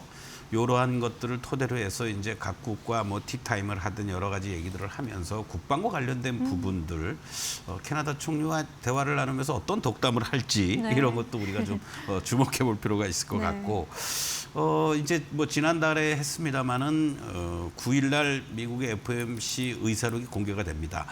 상당히 지금 현재 금리 인상에 대한 우려가 많이 있었는데 최근에 어떠한 유가 하락이라든가 고용 둔화라든가 이런 것들을 감안했을 때 보면은 금리 인상에 대한 우려가 많이 약화가 된 것 같아요. 바로 그러한 부분이 달러 인덱스도 100 초반까지 내려오는 이러한 모습을 보여주고 있지 않을까. 과연 케빈 워치를 중심으로 해서 추가적으로 연준 위원들이 어떠한 얘기들을 했는지 그거를 또 우리가 뒤늦은 내용이긴 합니다만은 또 면밀히 체크해 볼 필요가 있다라고 말씀을 좀 드리겠고 네. 이제 우리가 주말로 갈수록 큰 이벤트가 있죠. 삼성전자의 잠정 실적은 아쉽게도 반등을 줄 만한 그런 요인으로 작용하지 못했지만 SK 하이닉스가 금요일 날 우리 시장 끝나고 미국 증시에 이제 ADR이 상장이 됩니다. 본주가 이렇게 약하게 연출되고 있는 상황 속에서 과연 외국인들이 쉽게 ADR을 어떠한 측면에서 배팅을 할 것인지 네. 이 부분을 주목해 볼 필요가 있겠고 그전에 장중에는 이제 TSMC가 매월 매출단이라든가 영업이익 이런 것들을 발표를 하는데 과연 TSMC가 어떠한 또 매출을 서프라이즈를 보여줄지 요것도 하나의 우리가 반등의 모멘텀으로 찾을 수 있는 두 번째 숙제가 되지 않을까 이렇게 말씀을 좀 드리겠습니다. 여러 가지 얘기들이 나오고 있습니다. 원달러 환율이 이 엔화와 너무나도 밀접하게 동행을 하고 있다라는 얘기를 하지만 그럼에도 불구하고 이 원달러 환율이 어떤 면에서는 정부 당국에서도 물론 노력을 하고 있다라고 하는데 방치하고 있는 게 아니냐. 뉴 노멀의 시대라고 하더라도요. 저 개인적으로는 이 원달러 환율이 어떤 식으로든 1,500원 아래로 내려와야지만 네. 외국인들의 매도도 좀 진정이 될 수가 있다라고 볼 수 있겠고 물론 엔화도 160엔대 이하로 내려오는지 이러한 부분들이 시장에서의 반등의 모멘텀으로 중요한 포인트로 작용되니까 내 주식이 급락하거나 하락하는 것도 중요하지만 이런 환율이 어떻게 움직이는지를 보면서 대응하는 것도 좋겠다라고 말씀을 드리겠습니다. 네, 환율 그리고 금리에 영향을 줄 수 있을 만한 이슈들 잘 체크해 보셔야 할 것 같고요. 우리 대통령의 또 방산 세일즈 어떻게 나타날지, 반도체 또 이슈에 영향을 줄 만한 그런 이벤트들 여전히 이번 주에 남아 있습니다. 잘 따라가 보시기 바라겠습니다. 자, 내일 시장에서 주목해 볼 만한 종목 골라주셔야 하는데 어떤 종목 또 선택해 주셨을까요? 지금 같은 상황에서 뭐 관심주로 드려도 여러분들이 쉽게 손이 안 나갈 겁니다. 문제는요. 급등하고 나서 급락의 과정에 있는 것이 아니라 어느 정도 하락이 마무리가 돼가고 있는 종목을 관심 있게 보면 좋지 않을까. 그런 측면에서 방어적인 개념으로도 접근해 볼 수 있는 삼성 SDS 말씀을 좀 드리겠습니다. 네. 지난 3월 달에 국가 AI 컴퓨팅 센터 구축 사업자 주관사로 선정이 되고 있지요. 클라우드 부문 매출 증가라든가 이 MSP라고 하는데 관리형 서비스 산업과 관련된 확장세가 두드러지고 있다라고 볼 수 있겠고, 무엇보다도 AI 이 데이터 센터 부분에 있어서 31년까지 매출 6조 6천억, 영업이익 1조 원을 목표로 열심히 AI 소프트웨어 쪽에서 우리가 관심 있게 볼 만한 대표적인 종목이다라고 말씀을 드리겠고요. 6월 달에 고점을 기록한 이후에 한 달 이상 가격과 기간 조정을 거치면서 외국인들뿐만이 아니라 특히 연기금이 8거래일 연속 요 19만 원, 20만 원 밑에서 꾸준하게 매수를 하고 있는 이러한 모습을 보여주고 있습니다. 이탈가 18만 원을 제시해드리고요. 1차 목표가 25만 원 말씀드리겠습니다. 네, 오늘은 삼성 SDS를 또 짚어주셨습니다. 목표가 25만 원까지 함께 지켜보시면 좋겠습니다. 내일 시장 한마디 또 주셔야 하는데 어떤 메시지를 주고 가실까요? 모멘텀이 좀 필요할 것 같아요. 수급적인 측면에서는 외국인이 됐든 뭐 기관이 됐든 어떠한 변화를 보여주는지, 그리고 또 재료적인 측면에서도 뭐 하이닉스 문제라든가 또는 원달러 환율이라든가 이러한 부분들을 좀 체크를 하면서 어떤 반등의 모멘텀이 나올 때까지는 너무 공격적인 매매는 좀 자제하면서 분할 매수 내지는 어떤 순간적인 또 슈팅이 나올 수도 있습니다. 네. 급반등이 나올 때 그때 현금이 없으신 분들은 좀 현금도 좀 만들어 놓으시면서 대응하면 좋지 않을까 이렇게 강조를 드리겠습니다. 네, 지금은 좀 추가 반등의 모멘텀을 지켜보시면서 좀 신중하게 대응하자라는 이야기로 들립니다. 내일도 좋은 선택해 보시길 바라겠고요. 위원님과는 여기서 인사드릴게요. 오늘도 좋은 설명 감사합니다.